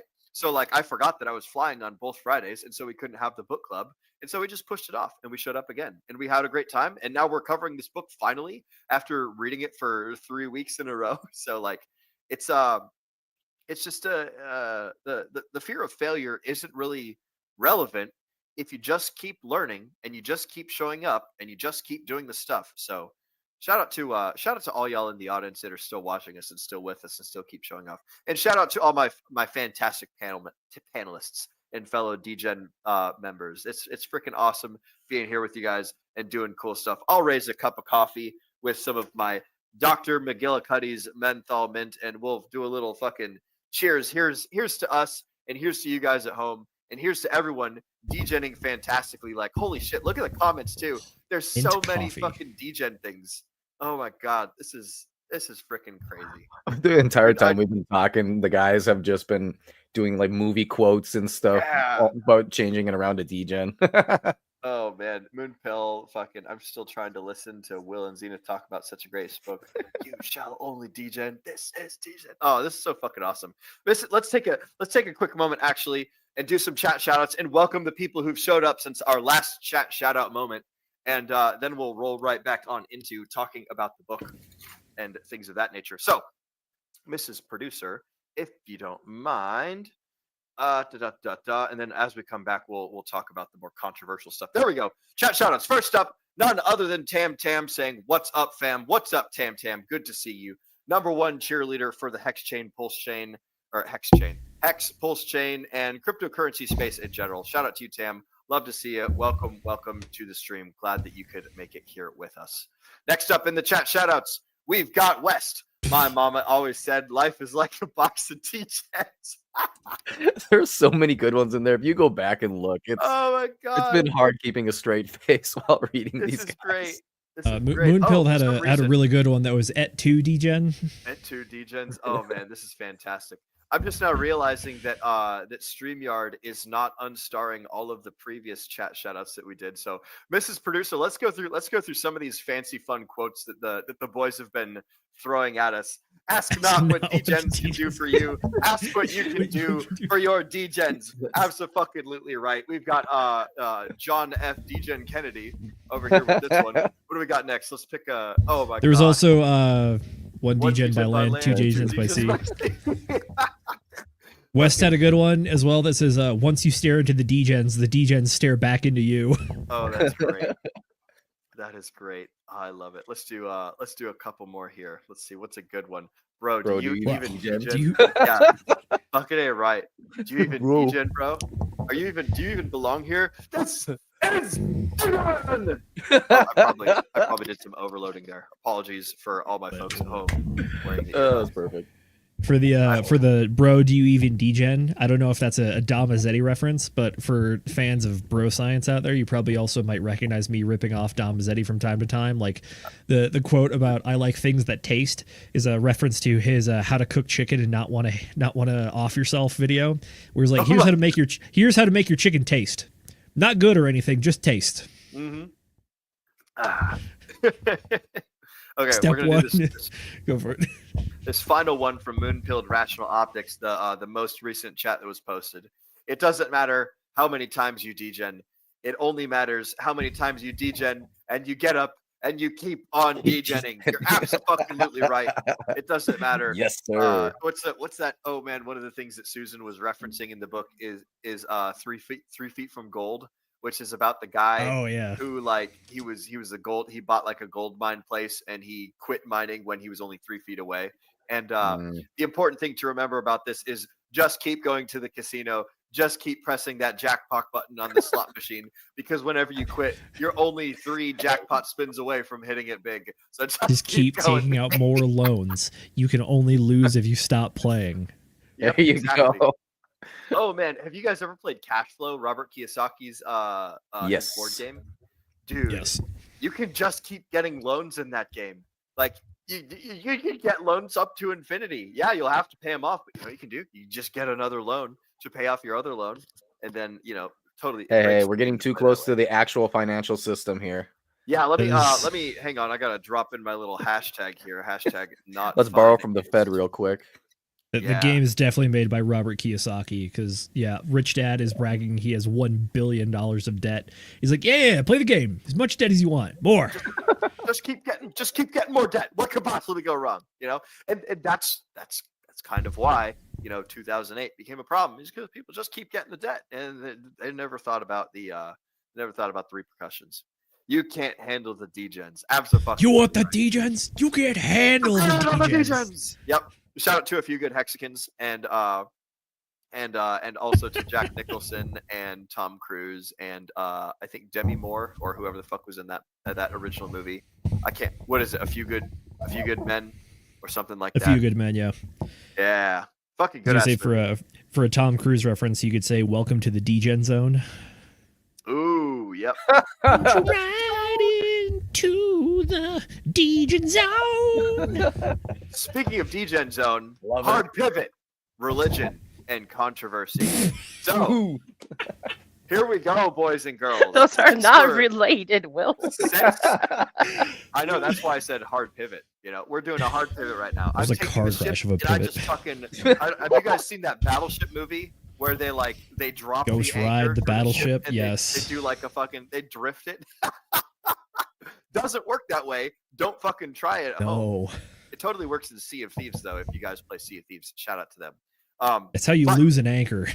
Yeah, that's how you lose an anchor. That's how you do many things that way. Yeah, you're supposed to drop an anchor slowly. And plus, it's not the claw that grabs the ground. It's the chain that's laying on the ground that stops the ship from moving. The weight is the chain. Yep. Oh my god! As a kid, real quick story. I gotta say this because that was really funny. As a kid, my father loved to go fishing, so I was always fishing with him. We had just a rickety little steel aluminum boat, and I, as a child, was like, "Cool, we're gonna go fishing." And while my dad's trying to get the tackle box, I pick up the anchor and I just drop it off the side of the boat. They fucking got out and got it after that. Oh yeah, we lost a lot of equipment that day. Yep. Oh man, that's fucking funny, bro. Just gonna drop the anchor off the side of the ship. It's probably good. I'm guessing it was not a terribly big anchor though, so it wasn't the end of the world. But still, that's frustrating. That's fun. All right. Oh, excuse me. Yawn out of nowhere. So. Hard pivot time, like the battleship in the movie Battleship. We're gonna do a complete 180, and we're gonna talk about the controversial stuff in the book, the religion and the education. So, Napoleon Hill didn't want to publish this book because his wife asked him not to. Because, as they were doing this, he was basically just saying, basically all the people in your life that cast these spells on you, the educators, the religious people, the politicians, the tribe leaders, whatever they might be, they're all basically using the devil, using fear, using all of this structure to keep you like little happy little sheeps that do the 199 out of 200 people thing, keep you drifting, keep you in this pen. And they're not doing it out of malice. Oftentimes they're doing it out of a sense of protection or something. But a big theme in this book is that the book will not be popular with the people that are in charge because it highlights their tactics and takes power away from them and gives power to the individuals, gives power to the readers. Oh, excuse me, gives power to the sovereign individuals in the book. And now I'm getting another book confused and everything here.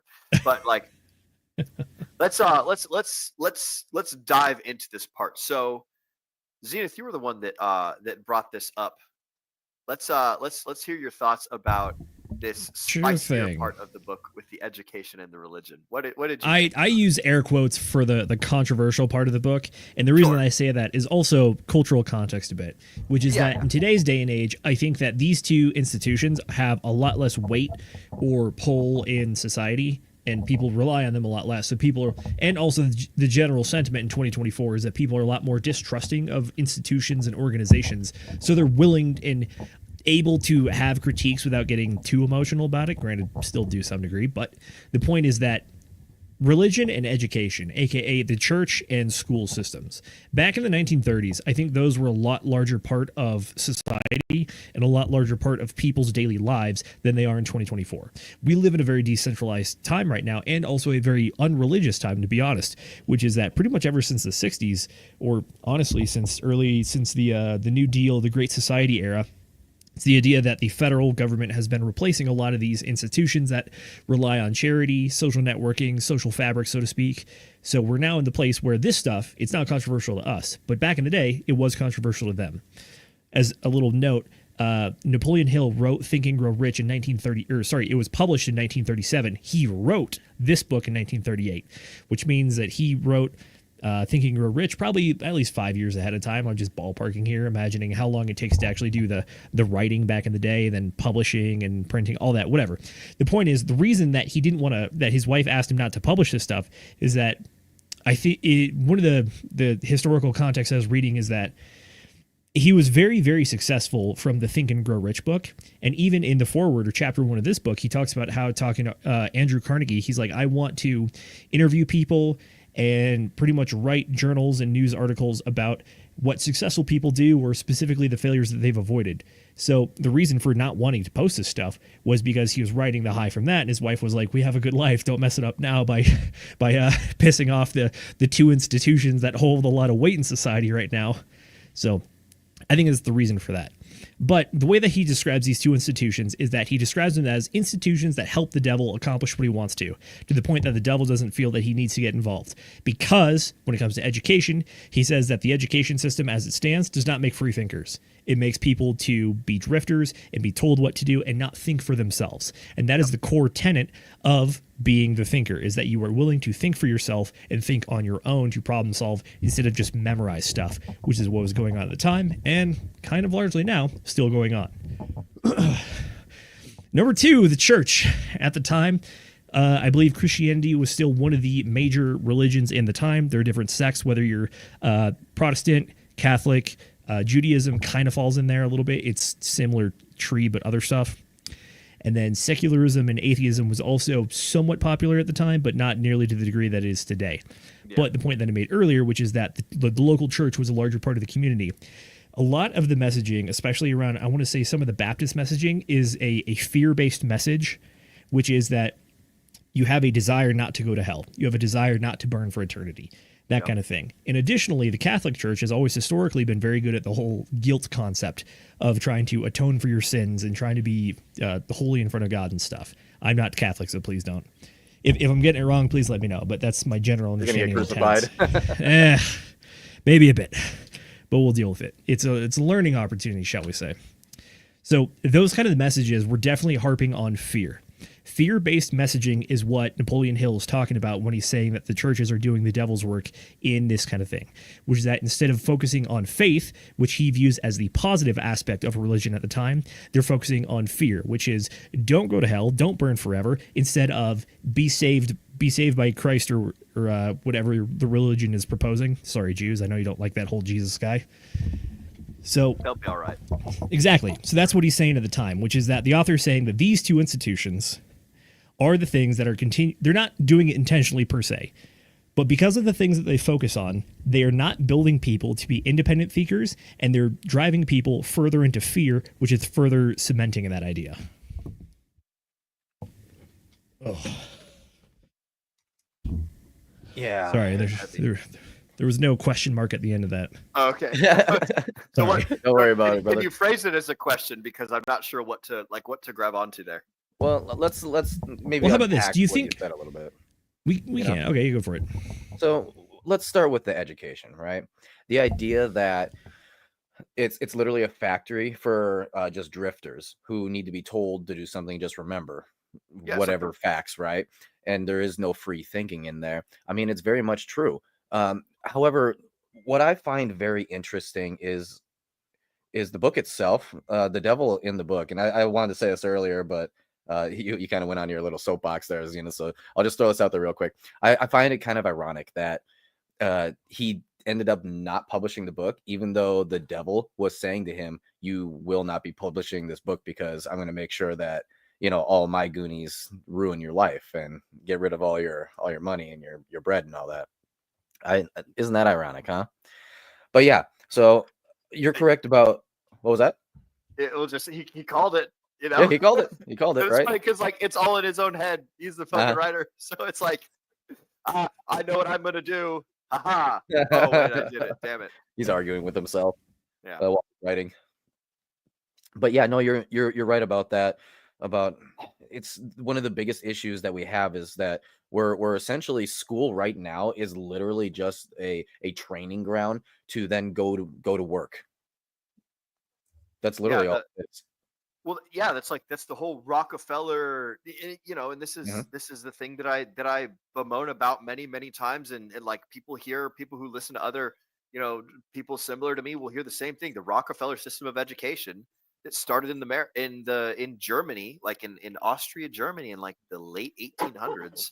Like that's really just it hasn't changed, and it sets people up to be good little factory workers, good little, like raise your hand, ask permission to go to the bathroom. When the bell rings, you go to lunch. When the bell rings again, you go back to exactly. work. It's like, and then when we get into the concept of religion, right? What is religion? Originally, religion was nothing more than an idea to help people have a moral compass, so that way we could all work better together in a society, because we are very social animals, right? But they started turning it into something that is like, okay, if you do something that we don't want you to do, that is evil and you will burn in hell forever because of that. Yeah. And that started becoming a real heavy thought process. And I remember growing up, I mean, that's definitely something. Don't do this, don't do that, don't do that. And I started asking, as a kid, I started asking myself, well, what can I do? What am I allowed to do? And I'll tell you what, free thinking and trying new things, gaining experience and gaining wisdom was definitely not one of them. They already tell you what not to do, but also what you should be doing if you want to go see God. There might be a third component of why this book was deemed controversial enough not to publish at the time. And part of that might be what you're alluding to here, which is, yes, the many heresies of Christian-based faiths. I mean, a lot of the Christian faiths don't take it like too seriously and be like, how dare you say a technically wrong answer? You're going to hell forever. It's more of no, that's technically just against the word. But however, back in the day, especially I think it was 1800s primarily, or sorry, probably even earlier than that. 15, 16, 17s, we saw some crazy stuff where I can't remember the exact dates of the Salem witch trials, but it was stuff it was ideas that if you take the religious too far in the wrong direction, you will actually pay a physical price for your misdeed against the church or the church group, as you will. So the idea that he's writing a book which is a conversation with the devil, I think could be seen as a bit of blasphemy or heresy at the time, especially depending on which part of the country he's in and how strongly people feel about it. An example of what I'm talking about is I was watching a podcast, and I think they were looking at, I think it was actually an Andrew Tate clip, and Tate was talking about the idea of even if a psychologist or psychiatrist could come in and fix the demons inside of me, I wouldn't want them to. Those are mine. A handful of people on the panel, the guys in particular, were like, I understand what he means by this. And then there was a woman on the panel who was saying that this is so shitty. Why would he say that he has demons and he wants them? That's admitting that he wants demonic forces in his head. And then everyone else on the panel was like, I don't think that's the point of it. but at the same time, it was conveying idea that some people are fundamentally opposed to the idea of demonic imagery in your life and trying to convey them as good things, because in the biblical sense, they're always conveyed as negative or evil forces to be fought, which is part of a lot of the religious teachings. So in a case like this, where he's literally having the interview with the devil and trying to have a conversation and not treat him as an enemy, even though he does all the tongue-in-cheek stuff of like, aha, I'm torturing you, you are here against your will, and I'm going to make you testify against yourself. Even tongue-in-cheek stuff like that, I think, would largely be misinterpreted based on the fear that they're describing of the time, which is that the idea that coming out against the church and doing so in this particular way during the time would be seen as a blasphemy or a heresy per se. I could be wrong, but that's the way that I interpreted it. Well, here's the thing, actually. There's a confluence between his book and what was happening with the Salem witch trials. Back then, what was actually happening there, getting burnt at the stake and all that, wasn't Salem witch trial, sorry, 1700s. But what was happening there was it was Martin Luther, who that first they invented the printing press, right? And then they start printing the Bible, and then with the Bible it was just pamphlets, and they're going and sticking them on doors, and that's where the free thought was starting to happen, right? But the are you church referring to the 95 Theses of Martin Luther and the Great Schism of the 1400s? Well, it started because it used to be only the priest can interpret the word of God. Yeah. So you're a bad person if you try and do it yourself. And then that was the thing that started it all, right? And I'm probably conflating things. Is that where you're going with that, Nate? Yeah, and the confluence here is that if he did publish that book, that was going against everything that the entire society at that time had been set up to run. And even though I would have allowed, and I'm sorry if this isn't the direction you were going, Zenith, this is something that was popping into my head, but he ultimately is allowing free thought because of what he was writing there. And so as soon as he publishes a book that's going to cause people to go against that, right? You have, you got the Fed at that point, they're brand new, right? Then you have the entirety of the United States, which it just came off of a war, a Great Depression, and all that. I mean, really troubling times. And so I can kind of see how possibly, yeah, I think that there is. See, you're damned if you do and you're damned if you don't, right? Like, should he have allowed that book to just spread immediately like that, or do you think it just would have been like burnt it, like he would have been burned at the stake? I think there's a philosophical answer and there's a practical answer, and I don't know if they're the same. I know. See, that's the issue I'm running into. Oh, are you guys fans of Watchmen? The Watchmen, no. Like the comic? Yes, I know. I know. Read it. Let it all burn. So have you seen? There's a movie out, and there's a guy in the movie called Rorschach, and he is a moral absolutist. He always does the right thing, no matter what. And in the movie, he gets killed because he's unwilling to let the bad guy Ozymandias basically nuke the entire world, or nuke like a whole bunch of major cities in the world, so that way they can blame it on Dr. Manhattan and get the entire world to unite and call Dr. Manhattan the bad guy, and then like Dr. Manhattan would just leave, but the whole world would basically stop being at war with each other, because the whole premise of the show is the world's on the brink of nuclear. It's during the Cold War times, so the world's on the brink of nuclear annihilation because the countries, the U.S. and the Soviets, are like about to start killing each other. So Ozymandias was going to be like, oh yeah, Dr. Manhattan shows up and kills everybody, and that was his whole plan. And then Rorschach, the guy who's got like the changing the ink blot mask thing, he's like, no, you can't do that. That's fucking wrong, and that's terrible, and I won't let you do it. And he puts himself in the way, and basically they're like, look, you're gonna die for this, like, because we're going to do it, so like, you can't stop us, we're gonna do it. And he's like, no, and he like goes to like draw his gun or whatever, and then they kill him or whatever, because he's a moral absolutist. And so it's a question of like, do you stand in the way of doing the morally correct thing or the ethically correct thing, even when there's an immoral and practical answer? Or do you choose like moral absolutism, or do you choose like practicality? There is the philosophical the thing you were just talking about a second ago, Zenith. It's like you have to choose, Do you do what's like best for you as an individual? Do you do what's best for everybody? Do you do what's best for your wife? Do you do what's like best for your salvation? You know, Yeah, is I mean, that I the think direction you were taking it? Kind of. I mean, I'm saying there's the philosophical and the practical. It's very easy to be a purist, like you're talking about with the moral absolutism thing.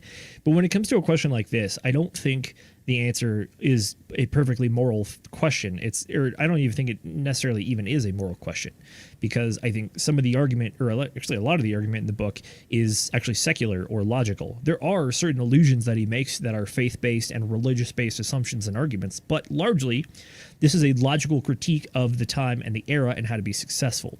So I don't think it's necessarily like a moral purist or absolutist question about whether or not the guy should have published it in his time, but I think it's a calculation, or the practical answer, which was, is it going to better my situation and station in life, or is the good that I can do by releasing this going to outweigh that? But even then, all of those are gambles. They're all, it's the thinking in bets book, thinking in bets. It's that life is poker, not chess, which is that there's a probability that the book could be received well. There's a probability the book could go very poorly and he gets burned at the stake. Who knows? Or I think his wife had a reasonable fear, which is the idea that even if you don't want to call it a fear that you're controlling yourself to, it's an actual calculation of what is going to happen, which is that it's understandable to fear things. Whether or not you care about consequences is a separate question. Just because you don't fear the social ramifications doesn't mean the social ramifications are not going to happen. If you publish the book and you piss off the churches and you piss off the schools and they choose to exclude you from polite society, you have made that choice yourself. Yes, you had free choice and you made the choice, but now you have the consequences of being excluded from polite society. So I understand the calculation that he made at the time, and I think it doesn't invalidate his message, because I think the core tenets of the book are the core tenets of the book. It doesn't take fully into consideration the context of the situations in which you make decisions. Because, yes, we all make decisions. Everything is always a choice. But at the same time, you have to understand the outcomes. If you go through life doing the moral absolutist routine, you're going to end up pissing a lot of people off. And odds are, you're probably not going to get as far as if you had maintained your position. Now, the benefits is that you could maintain a morally pure position. And if it's a religious argument that you believe is helping you achieve some sort of end state, final goal, final destination, go to heaven, not hell kind of thing, that would make sense. But at the same time, in the context of the major religions of the world right now, I don't think that really is the case. In which case, I think the practical answer of the do what is the best move on the table or the highest probability of success, I think makes sense. So I understand why he did it. At the time, they probably weren't ready for it, and it probably would have hurt him more, and it probably would have hindered the success of Think and Grow Rich, which was the previous success. So the question is, if you publish this, do you destroy Think and Grow Rich and your legacy, or do you kind of just sit on this and then wait for it to get published later and allow Think and Grow Rich to infiltrate the zeitgeist of the time or the knowledge base, and then when they're ready for it, you drop this on them later? Yeah, that's, it's complicated for sure. It's definitely complicated. I think he was correct in allowing the future people, though, the future humans, to have this versus at the time. Because at the time, if you do look back in history, the way society was set up back then is exactly what was needed.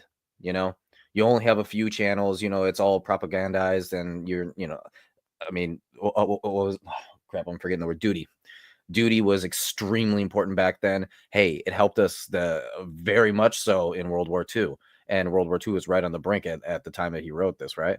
So I mean, that, I think for the time, this was something that the world was not ready for, and it would have been unhealthy ultimately. Even though the idea of free thought, like someone like me, the idea of free thought and always being able to make that choice and all that, definitely kind of pisses me off that it would have to be held down. But if you look at the time back then, I do think that society needed to be a little more strict and maybe just a little what's the word? Not as free thinking.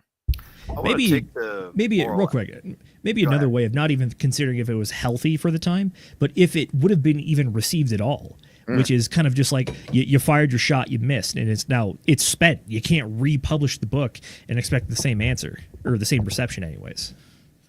Yeah, you're right. You know, and I mean, Moonpilled, he's correct here. Hindsight 2020, right? Always is. We look back and we're like, yeah, you know, this would have been a bad time for it. But if you like, let's go ahead and look at today, right? I think this is the perfect time for this book to come out because look what just happened with Elon and Trump. Like, I want to say the book was published in 2011. 2011. Yeah, 2011. Okay, and that was right after 2008, and then Bitcoin in 2009, right? So it is literally the perfect timing for this book to come out because right now we're making that switch from being like just factory made to go to work and, you know, just be like little worker bees to now we're free thinkers, you know. And I believe we discussed this a couple of weeks ago. I can't remember the book that it was. No, it was the last book, The Sovereign Individual. We were discussing about how free thinking is the main thing nowadays, and it's going to be the most healthy for our generation or the next generation, sorry, and then society at large. I want to take the easy position here, and I want to hear Mrs. Producer's thoughts after I'm done as well, because we haven't tossed it over to you in a little bit. But I'm gonna do the Rorschach. I'm gonna take the moral absolutist. I think that he should have published it right then and there. I think that he should have shot his shot, spent the bullet, dealt with the consequences, and, you know, like, worry be damned, problems be damned, society be damned, like, do the thing that is, I don't know if right is the word, but arm people with knowledge. You know, Thomas Jefferson was the one that said knowledge will forever govern ignorance. And he sat on this information, which, you know, is like, I'm certainly going to sit on information at points in my life. Like, there's going to be things that I won't ever tell you guys on stream. There's going to be things that I won't ever tell a fucking soul. You know, like, I'm not going to give everyone all the sauce at all the times, but this is like this was a world changing book, and it's super awesome. And he definitely, I'm willing to bet that it got much better reception now. But, like, think about how well Think and Grow Rich did. Think about the potential. Like, we can only sit here and armchair quarterback it. You know, we can only do the hindsight 2020. But I'm thinking of how successful his other books were, how they changed the world, and how they had, like, compounding effects through time because they were, you know, because they were older, because they were everything. Yeah, it could have been a nothing burger. It could have also, like, completely made everyone to be much more sovereign individuals, and we might not find ourselves in the way that we are now. I am happy that everything turned out the way that it did. You know, problems be damned, like difficulties and strife that happened as a result of him not sitting on this, or just sitting on this knowledge and everything. I think that, like, it should have been released. If I were in his position, I would want to say that I'd release it in his shoes. But again, I don't know.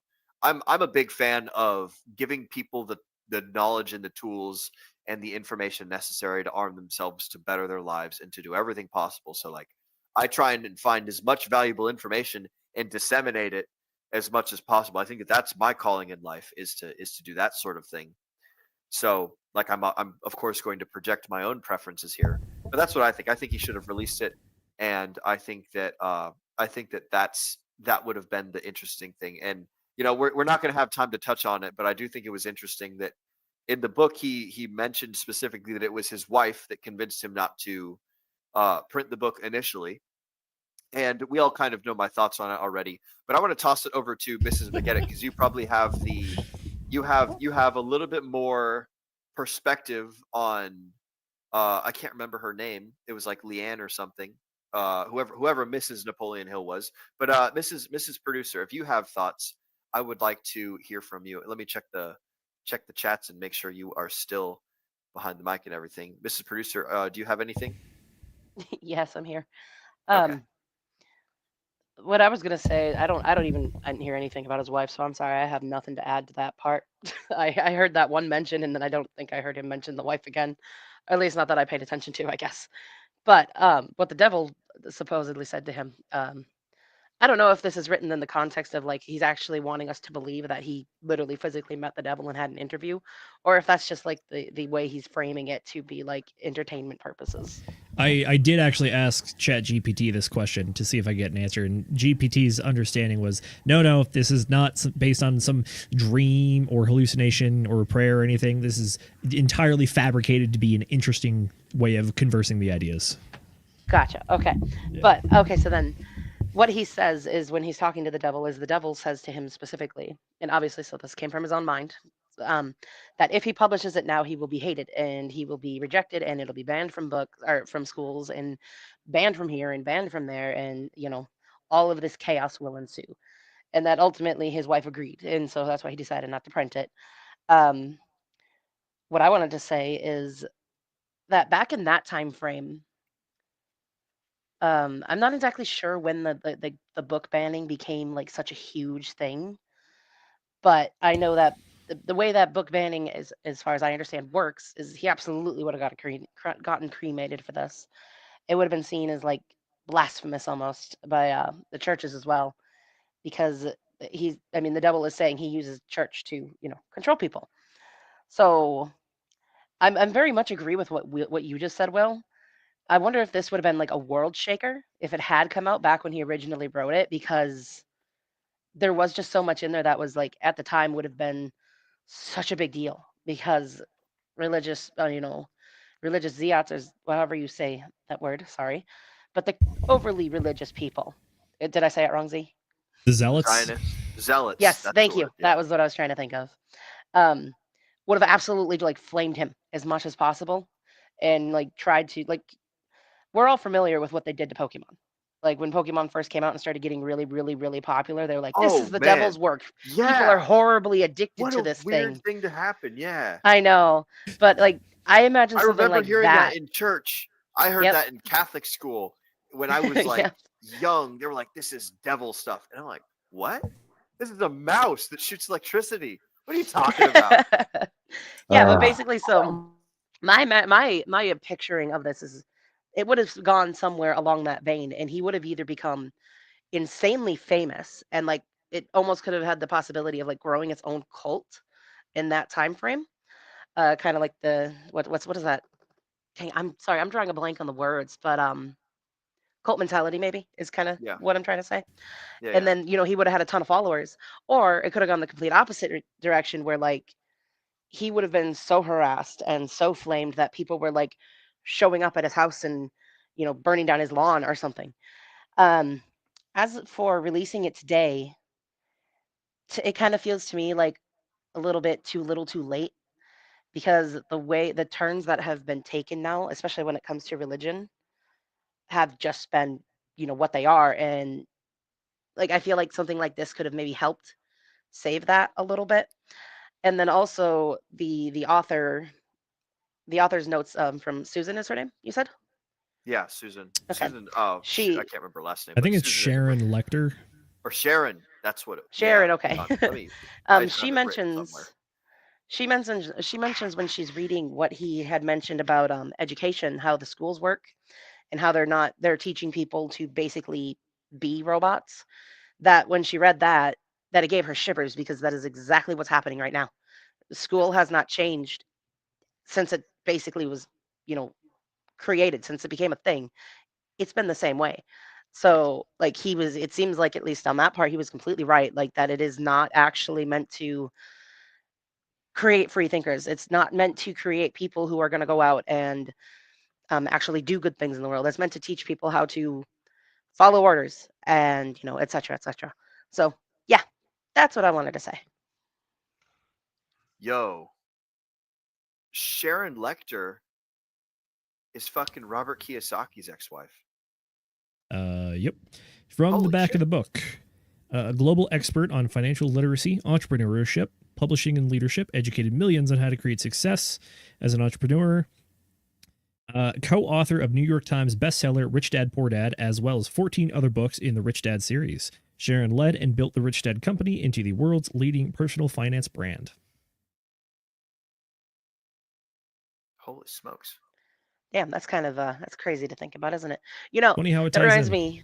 Yeah, very, very random, small little tangent here. It reminds me, there's two different authors, Michael Grant and then Kathy A. Applegate, I think was her name, or Kate, something like that. Kate wrote the Animorph series, and then Michael is Kay Applegate.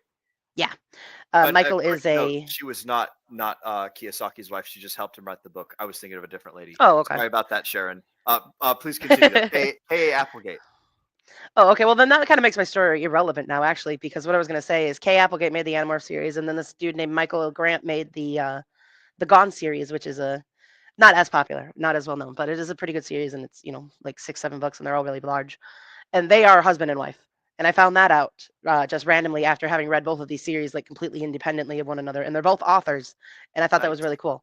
But now this ruined the whole story because she didn't write this, and like whatever, it's still cool. Well, I had to clearly. So Sharon did co-author Rich Dad Poor Dad. I had Sharon confused with Kim. Kim was Robert's wife for a long time. But I had them names confused. But like even still, if she co-authored Rich Dad Poor Dad, she's good by my book. And it's interesting just to see like all these different authors are basically like of all these different books that we're reading, they're all like friends with each other. They're all like content creators in their own little way, and it's like just the content creation space. Yeah, and it's actually really cool because they'll mention each other in the other books, yeah. and then like it's just like us, people in other streams will mention DRT, yeah, or we'll mention like like Sloth or RG3 or whoever, all those different people, and every time it's just like you get that small moment of like, hey, I know that guy. Yeah, we're all shouting out our compatriots and everything. And speaking of shouting out our compatriots, we are running out of time on this stream here. Let's get some final thoughts on the book. We'll do one quick round of chat shoutouts, and then we'll go ahead and close the show. Nate, you haven't spoken for a while. Let's hear your any last things, any last words on Outwitting the Devil before we go. Yeah, this is an absolutely fantastic book. I think you need to read it. I want to listen to it like several times. There's not a lot of books where like, I mean, Robert Kiyosaki's Rich Dad Poor Dad, that's a good book, but I don't necessarily want to, listen to it 3 times, right? But exactly. I'll tell you what, this one in particular is really good, really thought-provoking. And every single time, actually, what was really funny? As I was listening to this and he's going back and forth with the devil, I was thinking to myself, wait a minute here. This sounds a lot like me when I'm talking to ChatGPT. Because the way that he was phrasing things, I was like, hey, that's how I would phrase things for ChatGPT to respond back to me. And I actually, for a second there, I legitimately thought, wait, did he make this book using AI? Like, wait a minute. The old-fashioned AI of your brain. Yep. I mean, the old-fashioned AI of schizophrenia and the voices. Hey, if it works, it works. Like, oh my god. Like there's some famous painters that have some serious mental what's a good spell I can put on this? Some serious mental colorings or something like that, whatever gets them to create the product, like think about how much music is made by druggies, right? Like the people just go get super crazy high and they make some crazy sounds, like I'm not going to say that I do this, but the TV tower industry used to be fueled by meth heads. Like most of the TV towers built. It makes sense. You have to be on meth and able to go up high like that. Yeah, but like everything built between the 1980s and the 2000s, that like pretty much every single TV tower worker was either cranked out or they were doing crack or something crazy. Like they're all spun outs, and so like there's just a super funny joke in our industry that it's just like a whole bunch of family and friends of meth heads and things. But it's like, it doesn't matter what tools you use to create the cool thing. If you create the cool thing and it changes people's lives, like this book is fantastic. And you hit the nail on the head, Nate, when you said that, like, I don't think I'm going to read Rich Dad Poor Dad, a bunch of times, but this book, for sure, this book. I listened to it twice just today, and I had listened to it like on my car drive to the airport, 2 weeks ago, and then on the way back from the airport again. So like I've listened to this book a bunch, and it's just fucking awesome. You throw it, like, this is one of those books that I can throw on like 2.5x speed and just listen to it and crank through it. And Sharon does a great job. Frickin' I can't remember the other 2 authors, but the other 2 voice actors, but the guy who played the devil, he did a very good devil's voice, and just phenomenal. I highly recommend you guys listen to it on audio. I haven't seen the one on YouTube, but the Audible version, fucking bueno. Zenith, what are your thoughts on the book? And then we'll toss it over to Mrs. McGinnis. Oh man, it's a real shame we didn't have another hour to go, because I definitely had a section I wanted to ask you guys about how this compares to The Power of Now. We can do it again. I think do that this. this book and The Power of Now occupy similar spaces, but they do not occupy in the same space. They have a similar wrestling with the universe or being, as you can say, but I think that this is a better foil, which is that it's going to be a little more descriptive and a little more practical and a little more future oriented. Because if you remember, one of the issues that I had with Power of Now is the idea that if you're truly in the consciousness and the idea of being in the now, it means that you're unable to plan for the future. But this book clearly says planning for the future is essential and having a guiding star or a direction to go. It's not just existing perfectly in the moment, but it is having some sort of forward vision and sticking to it. So again, I think they share a lot of similarities, but I think some of the core tenets are slightly different. So I thought about that book a lot when I was listening to this one. And then another thing I was thinking about when I was listening to the book is a bit of a will-ism, which is that whenever you hear the devil make his initial responses, the author will reply back with, yes, right. And then the devil will correct him and say, nope, correct, not right. That is what I do say correct a lot.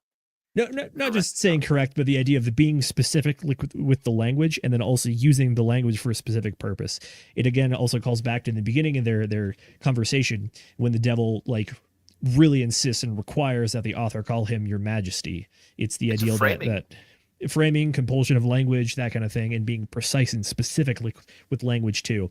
And the devil side of the book is also very particular about that. So there's layers to it. So if you do go back and reread it, there's always little nuggets and things to kind of pick up, I think. So I'm excited for a second, third, and fourth reread of this as well. Yeah, that'll be good. But I would like to do, if you want to host an abbreviated book club about the Zenith, we can go into that. I do like the way that you host book clubs and you ask questions and things. It's more structured than my free flowing conversation style. So like if you're interested in doing one, bro, I'm down to do it again or do another one. But we could host the book club smorgasbord, where we compare and contrast all the different books that we've read up to this point and see where they are the same and where they're different. Ooh. Oh, dude, we do like a rating where they do 20-hour stream or soming. Yeah, that might also require some homework too. Well, no, we do the S tier, we do the A tier, the B tier, the C tier. Tier list. Really getting into the clickbait now. Book club tier list. It fucking works. If we do it and it gets fucking 700 viewers or something, like, hey, then I can pat my back being like, haha, the clickbait works. And now you're wrapped into the Degen Roundtable's crazy little net. Everything. Look, this is Mrs. Producer. Let's what are your final thoughts? Anything you want to say before we close out the show? Thoughts on the book, things of that nature. Well, I do want to say I love that idea. Not necessarily all of the books we've done, but just if we find these ones that are like really relating to each other and they have either similar or like really differing views, I would love to like do book clubs where we combine the two and compare them and just like have, a good discussion about that. So something to think about. If we did do that, I would want to reread The Power of Now because I'm going to admit right now, I don't remember a lot of it. I do remember I really liking it, but the details are escaping me. So other than that, the only thing I wanted to say is I put a quote into the Telegram that I actually kind of want to read out here because I really liked this one. Let's hear it.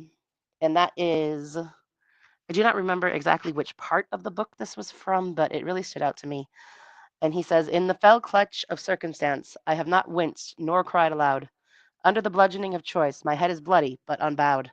Beyond this place of wrath and tears looms but the horror of shade, and yet the menace of the years finds, and shall find, me unafraid. It matters not how straight the gate, how charged with punishments the scroll. I am the master of my fate. I am the captain of my soul. I love that quote so much. It just sounds cool, doesn't it? I am the captain of my soul. Stand by, ladies and germs. I'm fucking standing on my chair for this one. He's got the captain hat. Here it comes. Captain's time. We're going on a damn adventure. And with that, ladies and gentlemen, that concludes our fantastic show. Let's do a final round of chat shoutouts, if you don't mind, Mrs. Producer. I actually have to put this on top of my hat. But while I'm resituating my headset here, let's go ahead and get some chat shoutouts ready. Thank you guys for joining us. For the folks at home, we fucking love y'all. First shout out goes to Mr. Yellowtail. Hi guys, Akuna Matata. What a wonderful phrase. We fucking love to see it. Hello to you too, Mr. Yellowtail. Glad you could make it and hop on in here with us tonight.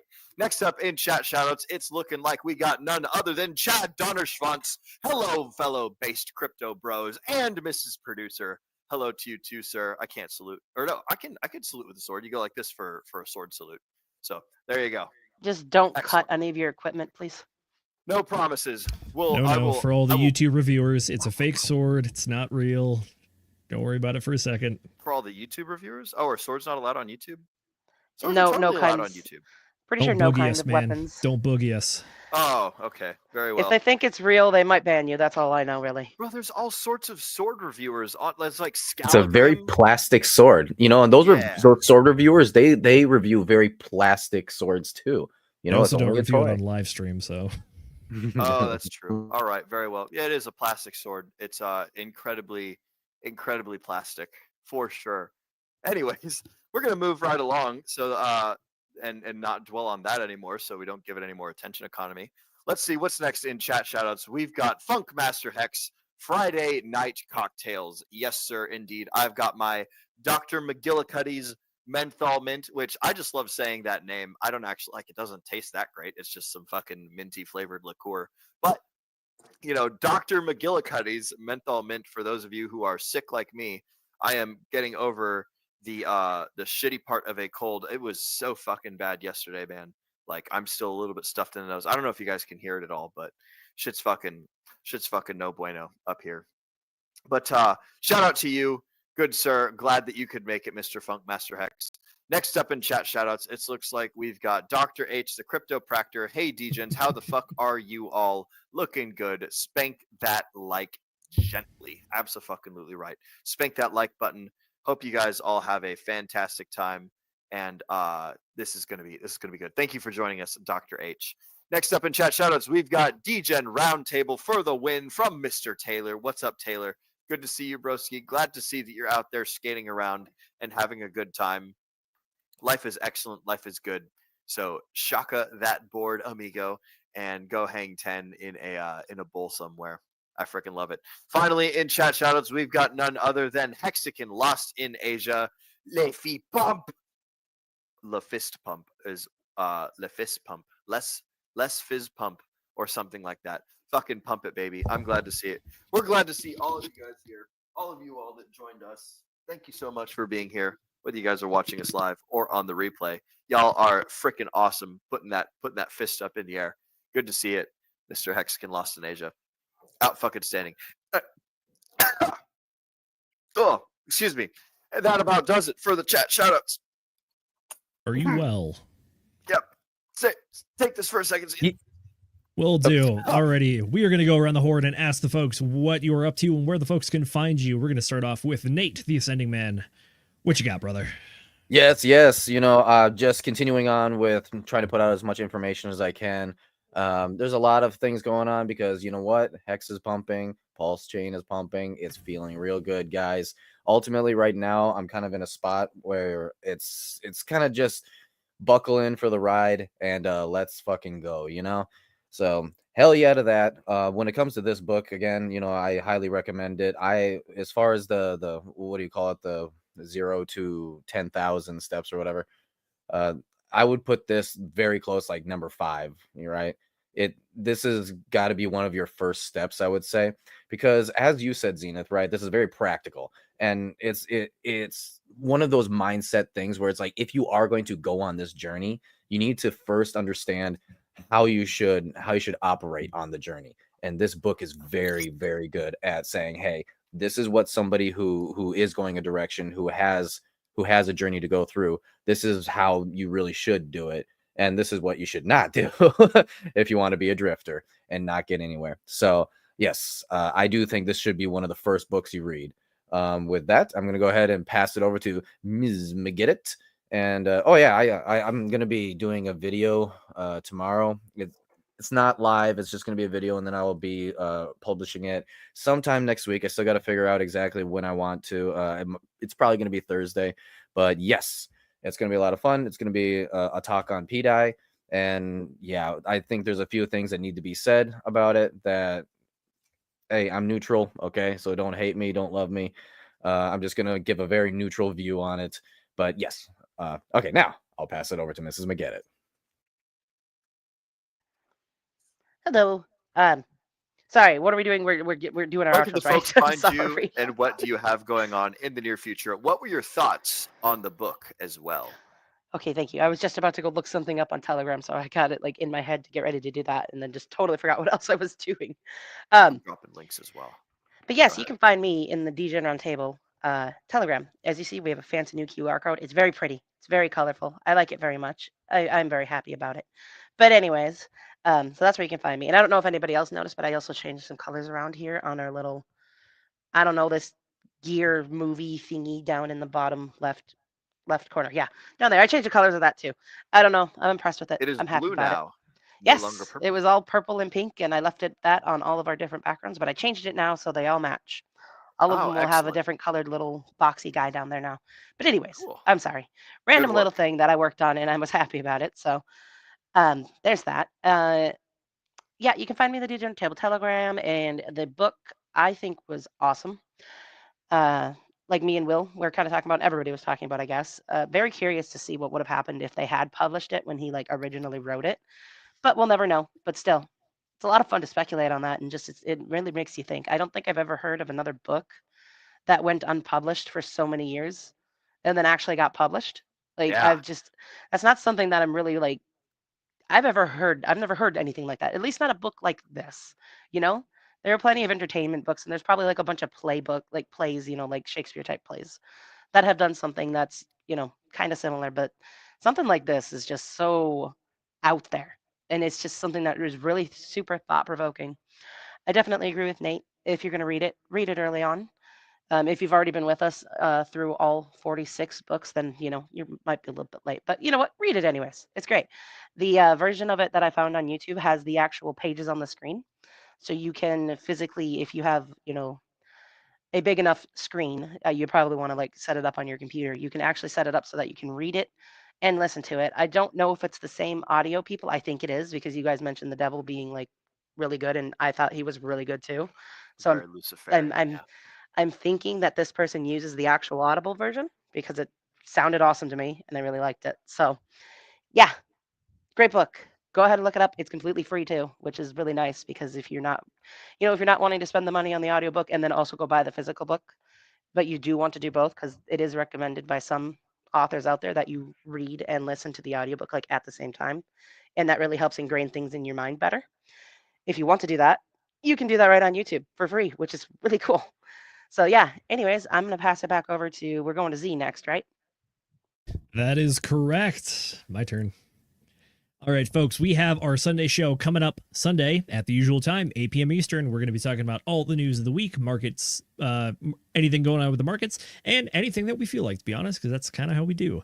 And then other than that, we have, I know his real name, but I don't know his username. I think it's C3 Works from the Actuator Protocol, coming up as a special guest on Wednesday. So catch that one. The Actuator Protocol is a very interesting one based on hex staking, similar to bond markets and bond yield curves and the whole time playing with time thing. It's interesting. It's in depth. We're very excited to have C3 Works on to explain the whole thing. Super knowledgeable guy. Very heavy traditional finance background. So actually a person that has been there, done that for like almost a full career in playing with the big boys and playing with the big money in Wall Street too. So check that out. It's going to be a good one. And then as far as next Friday goes, we don't have anything picked out right now, but we will figure out what we're doing and we'll let you all know very, very soon. But other than that, yes, folks, I am Zenith. You can find me on Instagram and Twitter at ZenithDI. And then I'm actually part of a new crypto project coming up called Walk the Block. We're going to be having our first live stream on Monday, 8 p.m. Eastern time. So you can find links to that over on my socials, or you can just hit it up on YouTube itself. And that's what we got going on. Will, close us out, big dog. Excellent. I actually have a special treat for the folks at home. Mrs. Producer, I've got a share screen, if you don't mind, to bring in on up a little bit of Satanism. So let me know if you guys can hear this audio. Hear it? Oh yeah, we can hear it. All right. Ever since first man has walked this earth, I have been here. Whisper seeds of doubt and evil thoughts into his ear. I am the beast, the outcast angel, fallen on high. I go by many names, but there is one you can't deny. I My name is Satan.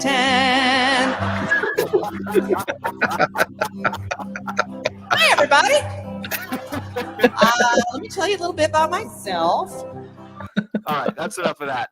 Mrs. Producer, I'm ending the share screen. I figured that since we were talking about how fantastic and wonderful it was to have the very good voice actor, that is Stephen Lynch, who is a comedian who does a song called Beals. My name is Satan. It's super funny. You should listen to the whole thing.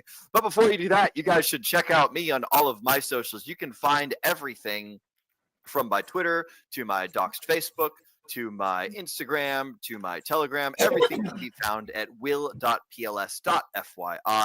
That's where all of my stuff is. I forgot to drop Zenith's links whilst he was talking, so I will go ahead and throw that down in the chats right now as well. If you guys aren't already a member of the Degen Roundtable, then go ahead and join on up. I will go ahead and drop the link again. For those of you guys that are only listening and not watching, the link is t.me/DRT Delta Romeo Tango. Join now, all one word. And that's how you get on into the Degen Roundtable community. And that is all I've got. As far as thoughts on the book, like everyone said, I think you guys should start with this book right in the beginning. It gives you a really good, solid foundation upon which to base your life of decision-making and chasing processes and not being a drifter.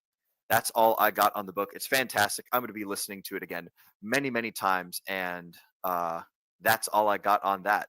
The final little nugget that I have for you all is a Degen's preamble, which is the beginning of the Constitution rewritten for degenerates. So I will say this, and then I will finish off with the final closing copywriting of the show. I cannot hear you, Zenith, because you're muted right now, so I don't know if you're saying something. We formed this roundtable to be a more perfect Telegram group in order to support Mad Gains and the general blockchain. You want to hear it? I got it. All right, I'm going to launch into it. Then I'll end the show. So, Mrs. Producer, be ready to rock and roll. We, the Degenerates Preamble, we the debauched, in pursuit of chaotic harmony, unite to form a more questionable union, establish unregulated fun, and ensure a steady flow of liberations, provide for our collective shenanigans, promote the art of bad decisions, and secure the blessings of free-spirited vibes to ourselves and future party animals, do hereby establish this glorious testament to indulgence and excess for all who dare to live recklessly. Turn down for what? I want to thank all of you for spending your valuable time with us here on the Degen Roundtable. As Agent J often says, we know that time is your most valuable asset, and we appreciate you spending that time here with us. Ladies and gentlemen, my name is Will Stevenson, but more importantly, you have been watching the Degen Roundtable. Mrs. Producer, go ahead and get that trigger finger ready, because it's time to remind all the folks at home to remember to Degen responsibly.